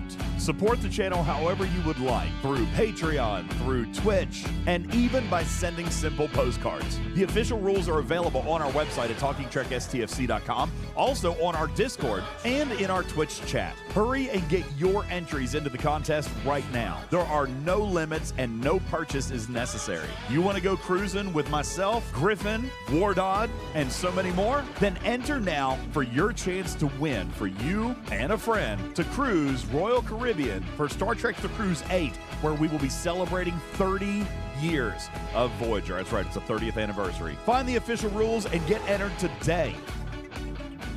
This portion of the show brought to you by CrazyBunch.org. Are you old like Bubba Joe and get tired playing video games? Surtail has a solution for your health and wellness needs, especially while gaming. You could try an energy gummy for those long incursion events, or just to keep yourself conscious while you're doing all that mining. Surtail is an independent distributor of all aerial products you'll need to improve your gaming experience. Message Surtail on Discord or visit CrazyBunch.org for more information. Yo, what's up, Commanders? Great news about PvPTarget.com. You've known for a while that it exists and has some great reference tools regarding PvP banding and common crew loadouts, but they've recently launched brand new tools on the site, including a brand new cargo calculator page as well. This isn't your typical max cargo style calculator, but a brand new, unique tool that identifies the timer until you go over cargo. The game timer might tell you how long to zero the node, but how long until your miner is at risk? You can find out now by using the brand spanking new cargo calculator at PvPTarget.com. Today's show brought to you in part by the Musgrove Trial Firm in Georgia. Have you suffered personal injury in Georgia? You need a buddy. Give Buddy at the Musgrove Trial Firm a call, 678-226-1994. Visit them online at musgrovetrialfirm.com. This program is made possible in part by a grant from Fruit and Fiber Optic Cereal, the whole wheat cereal that can carry 10,000 telephone calls at the same time. Time now for another edition of have kids, they said. I love my kids, but I hate that my wife and I can no longer be spontaneous when it comes to, being intimate. Daddy, what are you guys doing in there? See what we mean? The very thing that created these little buggers almost has to be choreographed. Mommy, why is the door locked? Hold on! One kid leaves for sports, the other one's headed home from school.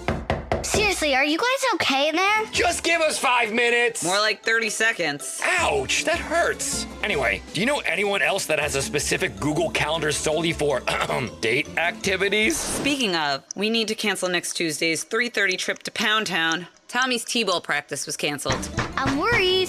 Do I need to call the cops? I mean, we love our kids, but...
Comes out and says, hey, listen, all right. And I have told you, listen, I took a little bit of a risk on that too. I said, hey, listen, Logan has written some of your favorite arcs. He's done some of the best arcs in the history of the game. So he comes out and he says, okay, hey, it's me. It's me, Logan. I'm your hero. And some people, Dragon Keeper says, can't win them all. On the other hand, there are players in the chat, like Captain Bull, like I Kill You, who said, this was actually a pretty daggone good month. Nuts and Chocolate says, pretty good month. Okay? Emperor Necro, server 28. Arc was fine. Some PvP events were a little bit long, could have been wrapped up a little bit quicker, but overall, pretty good month. Even Noon Whistle, who is a chronic complainer. I'm kidding, buddy. I love you. Even Noon Whistle liked it. And Noon Whistle, let me remind you, is not a fan of PvP. Remick says, I had a good time with it. Snack Attack says, yeah, forced PvP is a little bit challenging. That's no bueno for me. Wolfwood says, this is a great month, just a lot of frustration about PvP. Papa Smurf liked the month. I think that it's really good, Matters, that we're seeing this kind of diversified response now, knowing the Arc Runner, knowing that he came out and said, hey, listen, this is me, this is what we're going to do, and just laid it all out from the very beginning. Personally, I think he did a good job with what he was given. All right? I think when we talk, and what I mean by that, when I say what he was given, I'm talking about the game design feature that he was given. He didn't write the War Room. He wrote the War Room events, some of them. All right? Mm-hmm. But the War Room feature itself with the war chest and the keys and all that stuff, that came from game design. He didn't have anything to do with that. What he did have something to do with was what Matters and I were just talking about. Okay, fair, Captain Q. Ghost ships suck. Guess what? That's not on Logan either. That's not on him either. Okay? You know what Logan did have something to do with? The events that Matters and I were just talking about right before the break. Those extra synergy events. Those extra events that paid extra stuff for doing nothing extra, like the Texas class event or the Doomsday Hostile event. The event schedule, the cadence, the synergy was fantastic this month. It was. The rewards, that came from Logan. Yeah, he's an artist, really. He did a good job. Lloydson says, you mean only the events that most people could do? Well, and some of the leaderboards, Lord, in fairness. He wrote the leaderboards too, and there were a lot of leaderboards. But there were also a lot of events. Right? Like, that's just the thing. We've talked about this. This is a tale as old as time. We've even talked about it when Bubba was here on the show. If you're going to have more events, there is, ratio-wise, going to be more leaderboards. Like, it's just a thing. There's a ratio to that. Okay? Excuse me. I should have taken a break a drink during the break, and I didn't. I was reading chat. There's going to be hydrate now. Yeah, there's going to be more leaderboards if there's more events. All right? There's a ratio to that. Now, again, Dragon Keeper, Sigma, I think Sigma is probably still something that game design is very, very involved with. I doubt that he could just come out and give, hundreds of dollars of Sigma. I don't know much about that, but I would imagine game design is still pretty involved in that. Sherlock Holmes says, bad officer sourcing, that was him. Well, that's arguable, but yes. Yes, and that might be the area where we could focus on some reiteration, Sherlock. Like, should we have put a little bit more emphasis on the rare? And I don't mean Nurse Chapel specifically, but I mean the rare in general. And this is where I do come back and reiterate my claim to Scopely that they struggle when there's two epics.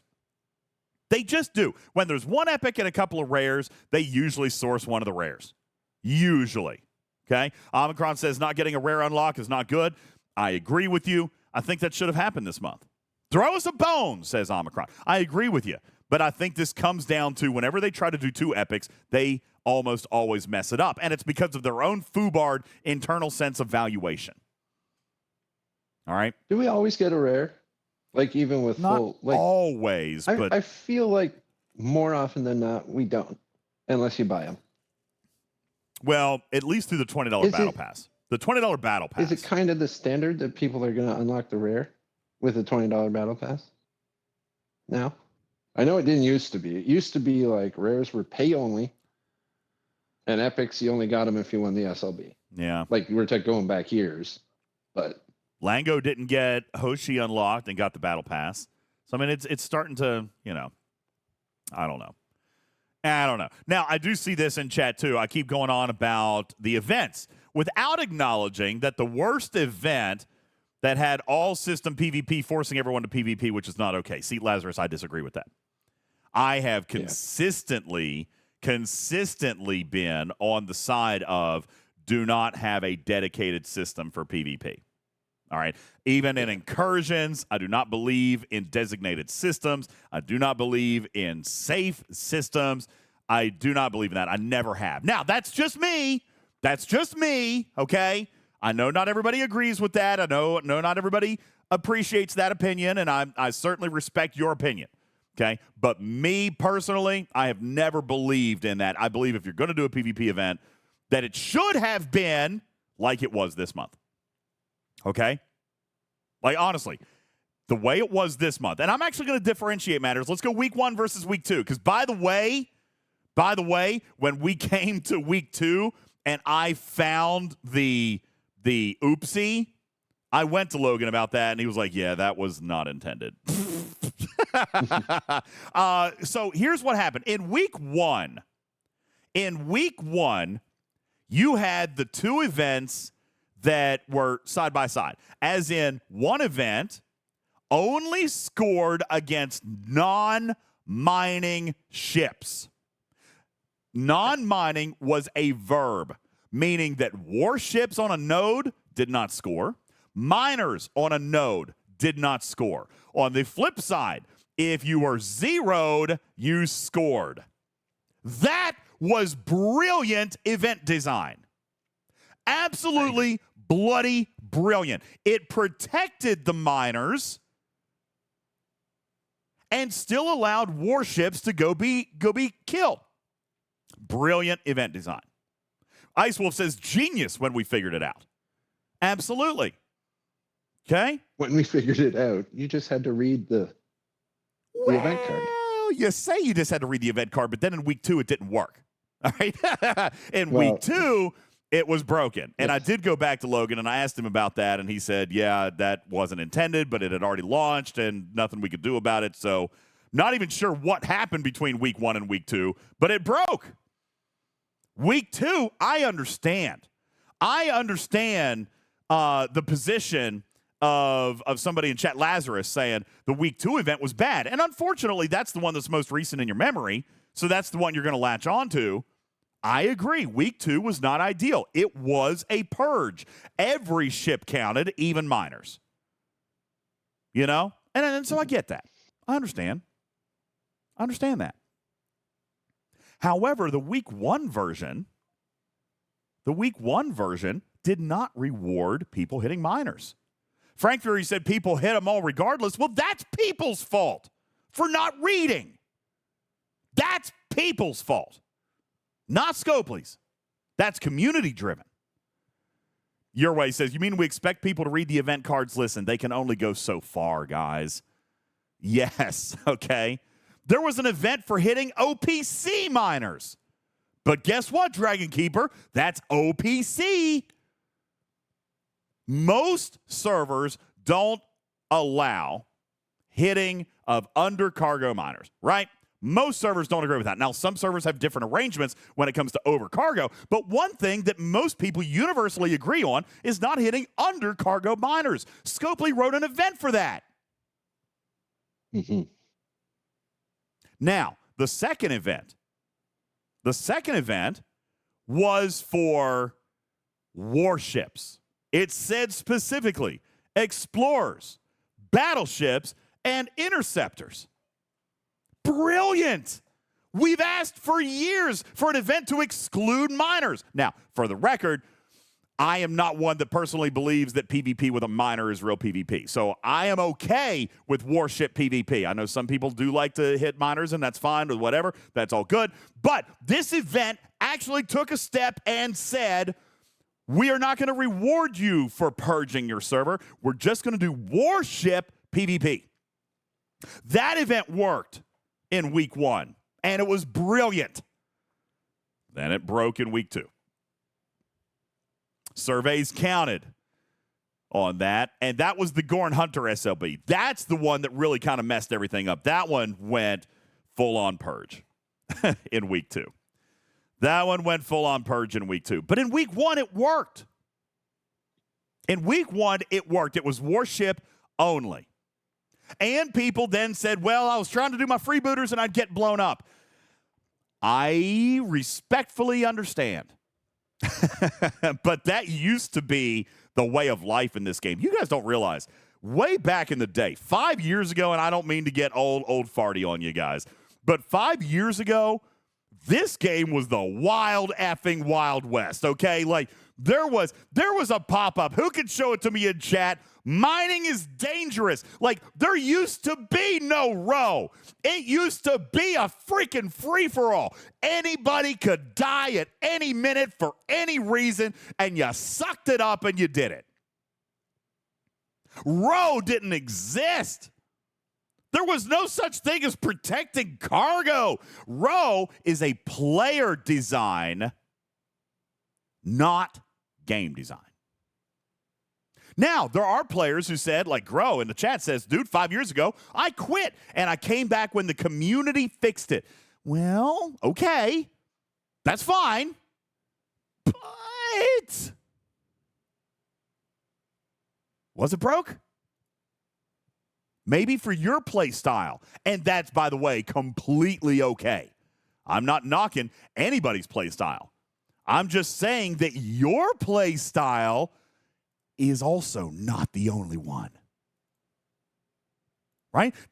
This is, I think, the thing that upsets me the most, or maybe frustrates me the most when I'm having a conversation with somebody who hates PvP, is that, hey, like, these are your events, right? Mining Monday, that's your event. I don't like those events. But, like, when I get an event that I like, which still only happens, like, in a 1-to-10 ratio, then you guys scream bloody murder. And I don't mean you guys different than us guys. And I'm just saying, like, there does have to be some of both. It's a good point, Devon. Show me any Star Trek show that didn't have an enemy, didn't have combat, didn't have tension, didn't have phasers, weapons, ships blowing up. It existed in this IP. It did. However, very key point, Roselia says, in PvP games, PvP can actually be balanced. Well, that's arguable, but it is certainly probably more balanced than it is here. However, when we go out and talk about screenshots like this one that's in the graphics room, okay, that one right there, there's actually an argument now matters that this fixes PvP, right? The craziest stuff now protects grinders. Isn't that kind of crazy? You know? Yeah. So, listen, I get it. I understand that PvP is divisive. It always has been. It always will be. But that doesn't make it a bad month. All right? It makes it a bad month for you, certainly, and your opinion matters. Totally. But was it bad? You had a record number of events. Yes, you died a few more times. Agreed. Maybe it frustrated you a little bit. I can get behind that. But you also had twice as many events that paid 3 times as many resources and materials as long as you're not G6. Sorry, Dragon Keeper. All right. Killer Rabbit says you can always ignore PvE events, but players cannot ignore PvP as they will be attacked. Untrue. This is the one line that does get on me a little bit. I can't ignore being attacked. Yes, you can. Yes, you can. 1,000%. We used to do it all the time. We had to. Who remembers the strategy for killing, what were those stupid level 26 ships? The bosses. Separatist bosses. Who remembers? Separatists. Who remembers the strategy for killing Separatist bosses? Hit them over and over and over again. You had to protect your hostile. Yeah, you had to protect your hostile too. So you left a ship. Yeah. All right. Now, Nuts and Chocolate says, that's BS. I don't know, man. I don't know if I would call it BS. I think anything that is not normal, should be welcome. Anything that's not cookie cutter. Protect your hostile. You can cloak, right? Certainly no shortage of those particles in the game. You can cloak. You can hop around to different systems. You can bring protection ships. That's right. I mean, people used to do that. If you're at war, let me ask you this. That's how I did Stella. If you're at war All right, which, by the way, is a player-driven thing, not a Scopely-driven thing. But if your alliance is at war, how do you mind? It's annoying, by the way. I'm going to point out it's very annoying. My alliance has been at war, probably more than we're not at war, okay? There comes a point where I no longer care. I'll send my ships out. Somebody kills it. I send my ships out again because who cares? They can't stop me from doing my dailies. That's the thing. Like when people say, they make me so I can't do my events. No, they really don't. I mean, only they if you really play for don't. like 10 minutes a day. I mean, if you do only play for 10 minutes a day, then you're probably not successful in this game anyway. All right? And I'm not knocking that play style either. It's just a fact. All right? But you can do your events regardless. Hinder? Yes. Stop? No. Agreed. If you're at war and you don't want your ships to die, what do? You watch your miner. You don't leave them out and put the game down. Yeah, you watch your miner, or you send another ship to protect it. Right? Possibly. Yep. You have a ship cloaked, standing by there. Even if your miner does get popped, well, at least you can get immediate retribution because your cloaked ship is right there waiting to kill their cloaked ship. I mean, that happens. Omicron says the Gorn systems were camped by 60s. 24 hours a day, every single Gorn system. You were cloaked. They could see your cloak. I mean, you know. Vul says yes. Well, then at that particular point in time, maybe it was a bad time to go in and play that particular piece of content. Vul says, yes, we can see cloaks, but they can't kill you. I know you can see them right now, but they can't kill you. At least they can't click you, all right? I get it. I understand. I've said for 1,000 times this segment alone, I understand and respect your play style. What I think respectfully is missing is your respect for other people's play style. Can I be candid? You have to understand that this game isn't written for you. You have to understand that not every event is written for you. This game is written for a wide variety of people playing. There's going to have to be events for everyone. And because you don't like this one, doesn't mean it should be abolished. It comes along with respecting your fellow commanders and respecting their gameplay. York says, if that's the future of the game, I'll leave. Well, I mean, what, a game that's not custom written for you, York? Good luck finding that. You know? Now, again, I also spent an hour in this show complaining about how bad PvP is. Kinky Boot says narrow the PvP brackets. They could have done that 4 years ago. They don't do it. I don't know why. All right? There's a lot of things that they could do to fix PvP. They don't. I am certainly not claiming that PvP is great in this game. It's not. It's very, very broken. Because there's not However, enough people at the top is why they don't it narrow is. them. It is. All right? PvP is very broken in this game. I get it. But that doesn't mean that it shouldn't exist for those who like it. And for those who don't like it, it's just like Mining Monday for me. You know what I'm saying? Tough beans. It's just like Mining Monday. I hate that. Okay? But I have to find a way around it if I want the rewards. And that's the thing. I have been on record, and people did say, like I said, I read that comment, that letter from that player who said, I don't like that you refer to me as bait. All right? I don't mean to disrespect. Okay? Fair enough. He's not bait. I won't refer to you as bait. He's a fish. I won't refer to anybody as bait. But I have said before, and I think Logan did it this month, that if you want to have PvP events, there has to be a wide variety of buffet of events on the table so that players feel rewarded enough to go and engage. And if they do so, understand that there is a risk. Understand? You could just stay home. You could just bubble like incursions. You could just shield up and not play that day. But you went out, you risked PvP for the event rewards, and those rewards were actually strong this month.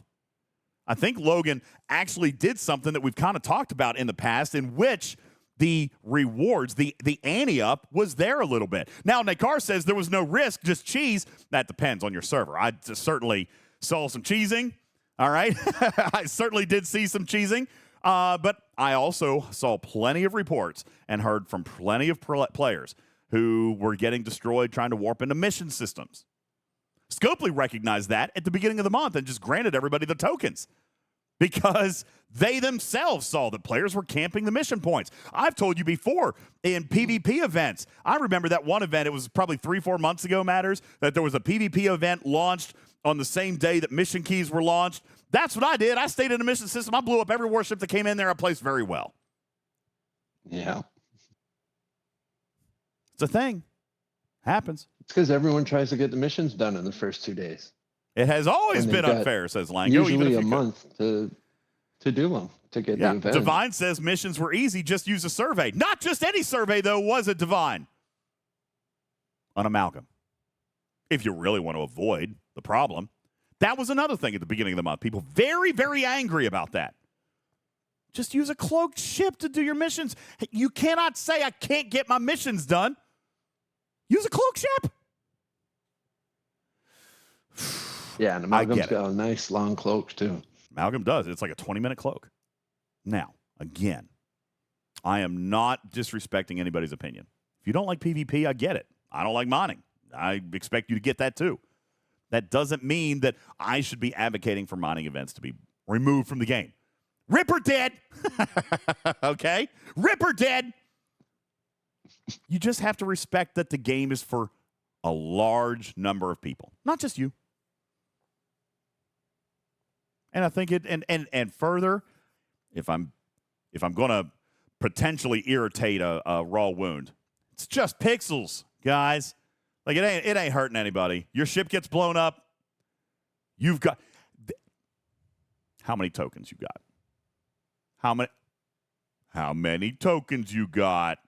What are you really out? If your ship gets blown up in this game, is this game like a lot of other games where you actually tangibly lose stuff? And again, I'm not being disrespectful. I'm trying to provide a perspective. What do you actually lose?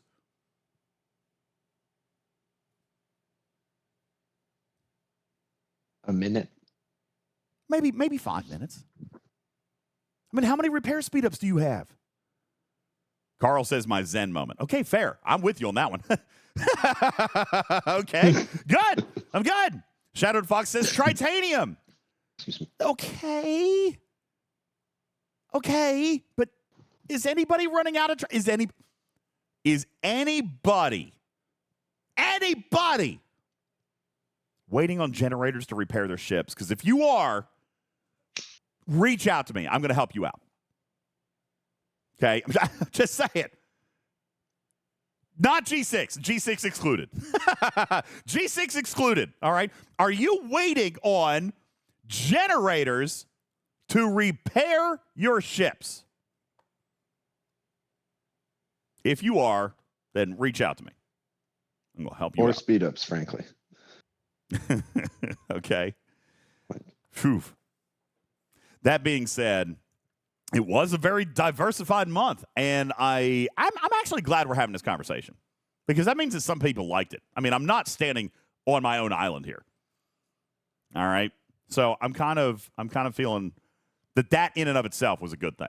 The event diversity, the rewards, PvP events, I kind of dug them. Last thing that I did have on my notes today, Matters, was the territory capture battle pass. Is it just me, or does that actually look a little bit better? The territory capture battle pass, I can turn it back on the screen. If you guys want to pull it up in your season passes, the brand new territory capture season pass that just launched, the free track. I haven't even worked through the paid track yet. Like, I mean, I'm just seeing some of the stuff. There's a lot of officer shards here, even in the free track. Bells, missions, building materials, fleet or forbidden tech materials, lots of officer shards, board cube materials. I actually feel like the free track looks better this month. I don't know. I haven't tangibly gone through and compared everything, but we did just launch a brand new territory capture season this week, and it actually looks good. And honestly, the paid track looks phenomenally good. Again, I don't want to. I need to probably compare it. Omicron says definitely is better officer wise. It looks good. I'm actually motivated, I think, to actually potentially finish it this month. So I think so. It looks good. Like there's actual stuff in here. Like there's almost an entire Queen remains. Yeah, there's Borg Queen's remains in it. There's Malkothian spirits in the pay track. Malkothian spirits is in here. Lots of officer shards. There's probably $50 just worth of Syndicate XP in here. Dave says, almost like it hasn't sold as well as they wanted, so they had to sweeten the deal a little bit. Well, fine by me. Deal has gotten sweeter. You know what? And honestly, Dave, if that was their intention, then it probably worked this month. Guess how many times I've bought the Territory Capture Season Pass? 0. Haven't done it. Haven't bought it. Not once. I got it the first time, but then I haven't gotten it since. Nope, not me. I didn't feel like it. Yeah. I actually feel like this one might be worth it. So, yeah, not too awful upset about that. Doesn't look that bad. I was just curious if anybody had actually mathematically looked at it. Lango said this one does look like it's worth it. The new TC PvP event is an excellent add too. Dr. Link, I don't want you to get too attached to it. A dish best served cold. They ran this last time. I know people don't seem to remember, but there's always the very first week of Territory Capture Season Pass, they have always launched like this jumpstart event. They did this last time. It is here this time. I would not expect this to happen every single week. Okay? It's a jumpstart, but actually, crazy enough, they've done this jumpstart event for the last 2 seasons. All right, there's always that extra week 1 event. It didn't show up in the Seasons Passes tab before, which makes it easy to forget. Yes, yeah, it was just a normal event. All right. Dave says, I thought that was the new sourcing for the War Room. Oh, gosh, I wish you were right. Unfortunately. Now, I could be wrong. They could run this repeatedly. I'm just saying the last 3 months, this is the 3rd season pass. So the first 2 season passes, they did have a jumpstart event during week 1 that did not return. I hope that this one does continue to run. That would be great. I would probably stop bitching about the War Room if that were the case. All right, because honestly, the sourcing in that is not terrible. But I don't know I hope we do see it. I don't know if we will. I'm not expecting it, but if it does, that would be a very pleasant surprise. So I cleared that one 100% on incursions as well, and got first in the paired SLB. Of course you did. Of course you did. Kinky Boot says I'll never go into that tab anymore. It's not a bad tab. I mean, I'm still going to the tab. Look, I'm actually going to finish a Wave Defense Battle Pass too, which also doesn't typically happen. I'm the Battle Passes I feel like are getting a little bit better. So I actually bought the Wave Defense Battle Pass, and I'll probably buy the Territory Capture Season Pass this time too. They look better. They look good. They look phenomenal. Mm-hmm. Okay. Anything else? Matters, you have anything as we're getting ready to wrap up the month? Anything that sticks out to you? We're going to do rating on the arc a little bit later, but just kind of asking real quick. Anything stick out at you? Community, what about you? If you got your hands up, I'll see if anybody's got their hands up and they want to come up to the stage. Anything that sticks out to you this month that you feel deserves conversation or needs commentary? Matters, what do you got? Not too much that we haven't gone over. I want to echo what you said about the events and everything synergizing well. I do think that given what he was handed, Logan did a bang-up job delivering it. One thing I noticed, like day 1 of the arc, just looking through the events calendar, was there were some days where there was 3 different SMSs depending on ops bracket. And usually we'll see one hitting like the new hostile if you're a certain level, and if you're below that, it's just like a regular hostile hunt.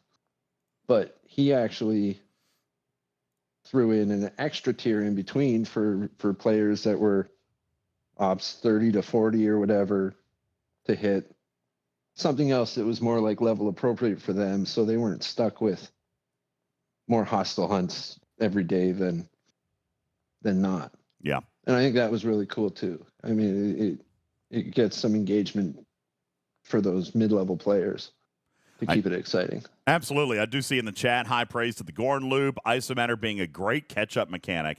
I have really, really enjoyed it for the Voyager officers, absolutely, and the NTE officers. That's been great. But I have enjoyed it more, I think, for the artifacts. And, you know, I know some people had said early on that they were ignoring the artifact mechanic. And some people are just now kind of coming on with it. I fortunately bought into the Bubba Joe school of thought, where artifacts were going to be very valuable, and I'm glad that I did. I'm very much enjoying the benefits that artifacts are giving me. I feel like, you know, they were all very small in the beginning, but they are really, really kind of coming together to really impact gameplay. I especially like what they've done with the Great Eye of Aura. I think that is phenomenal. It's a great catch-up mechanism there as well. So, yeah, I continually am liking artifacts more and more and more. Artifacts were great when they first came out, but I'm liking those more and more and more and more. So, Gordon Loop A+. Yeah, you guys are loving the Gordon Loop. Good. Glad you guys are liking that.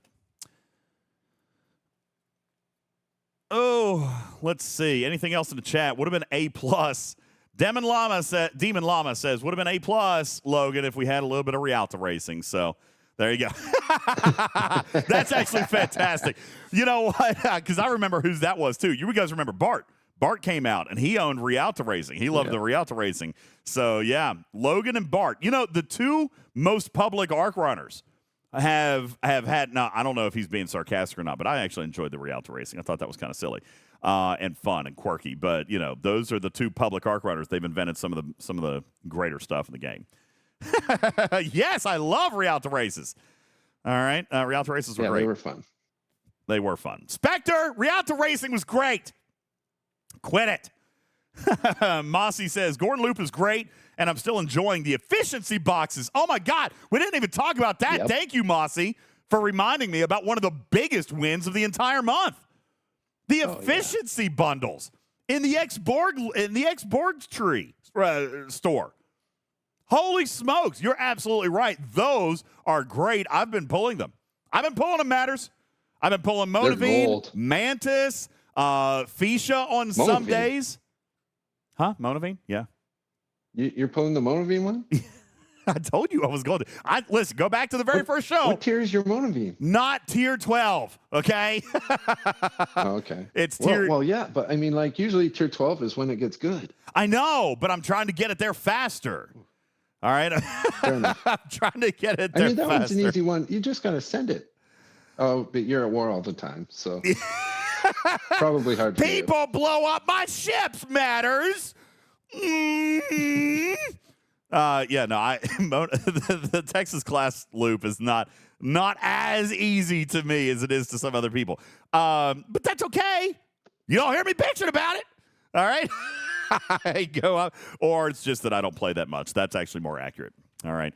Tier 11 is a hard tier with the Monavine. I don't even think I'm there yet. Let me look and see. I don't even think I'm tier 11.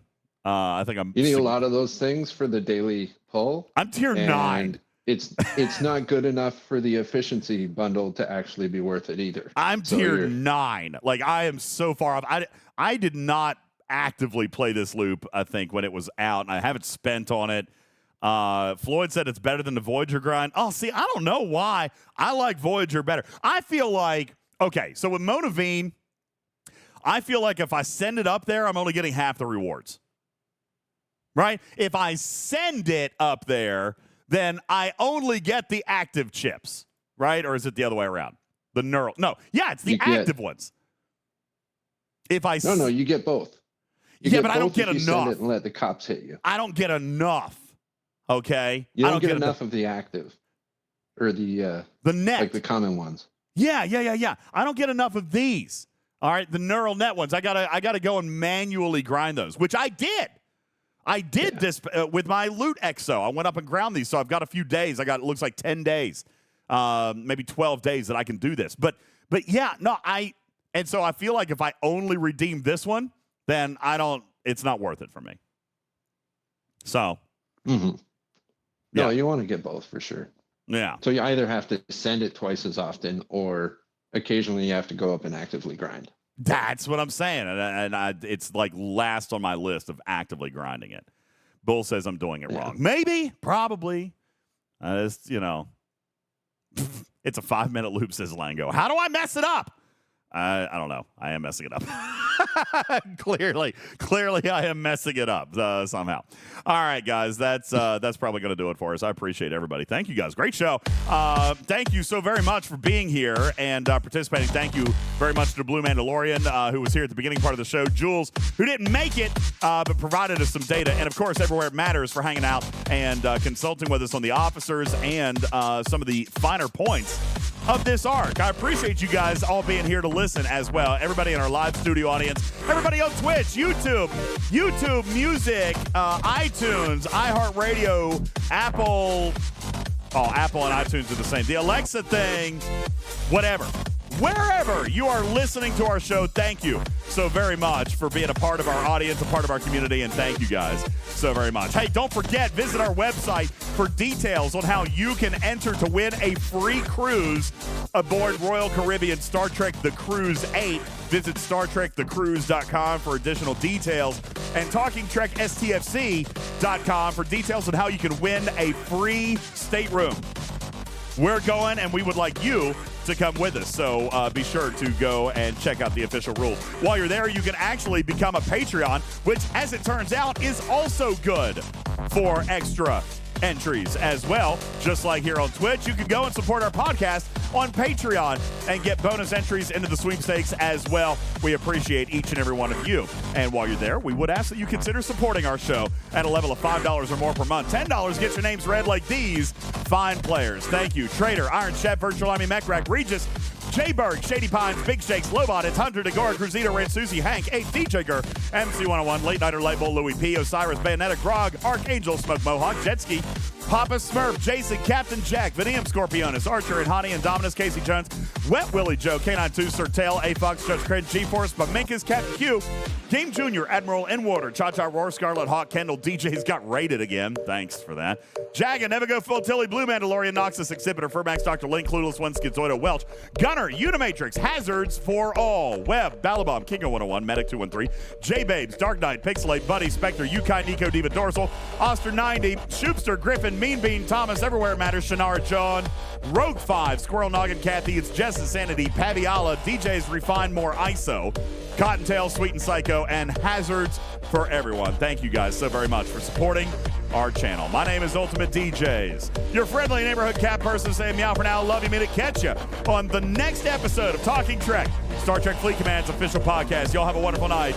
Meow for now, everybody. Pieces. Whoop, whoop, whoop, whoop.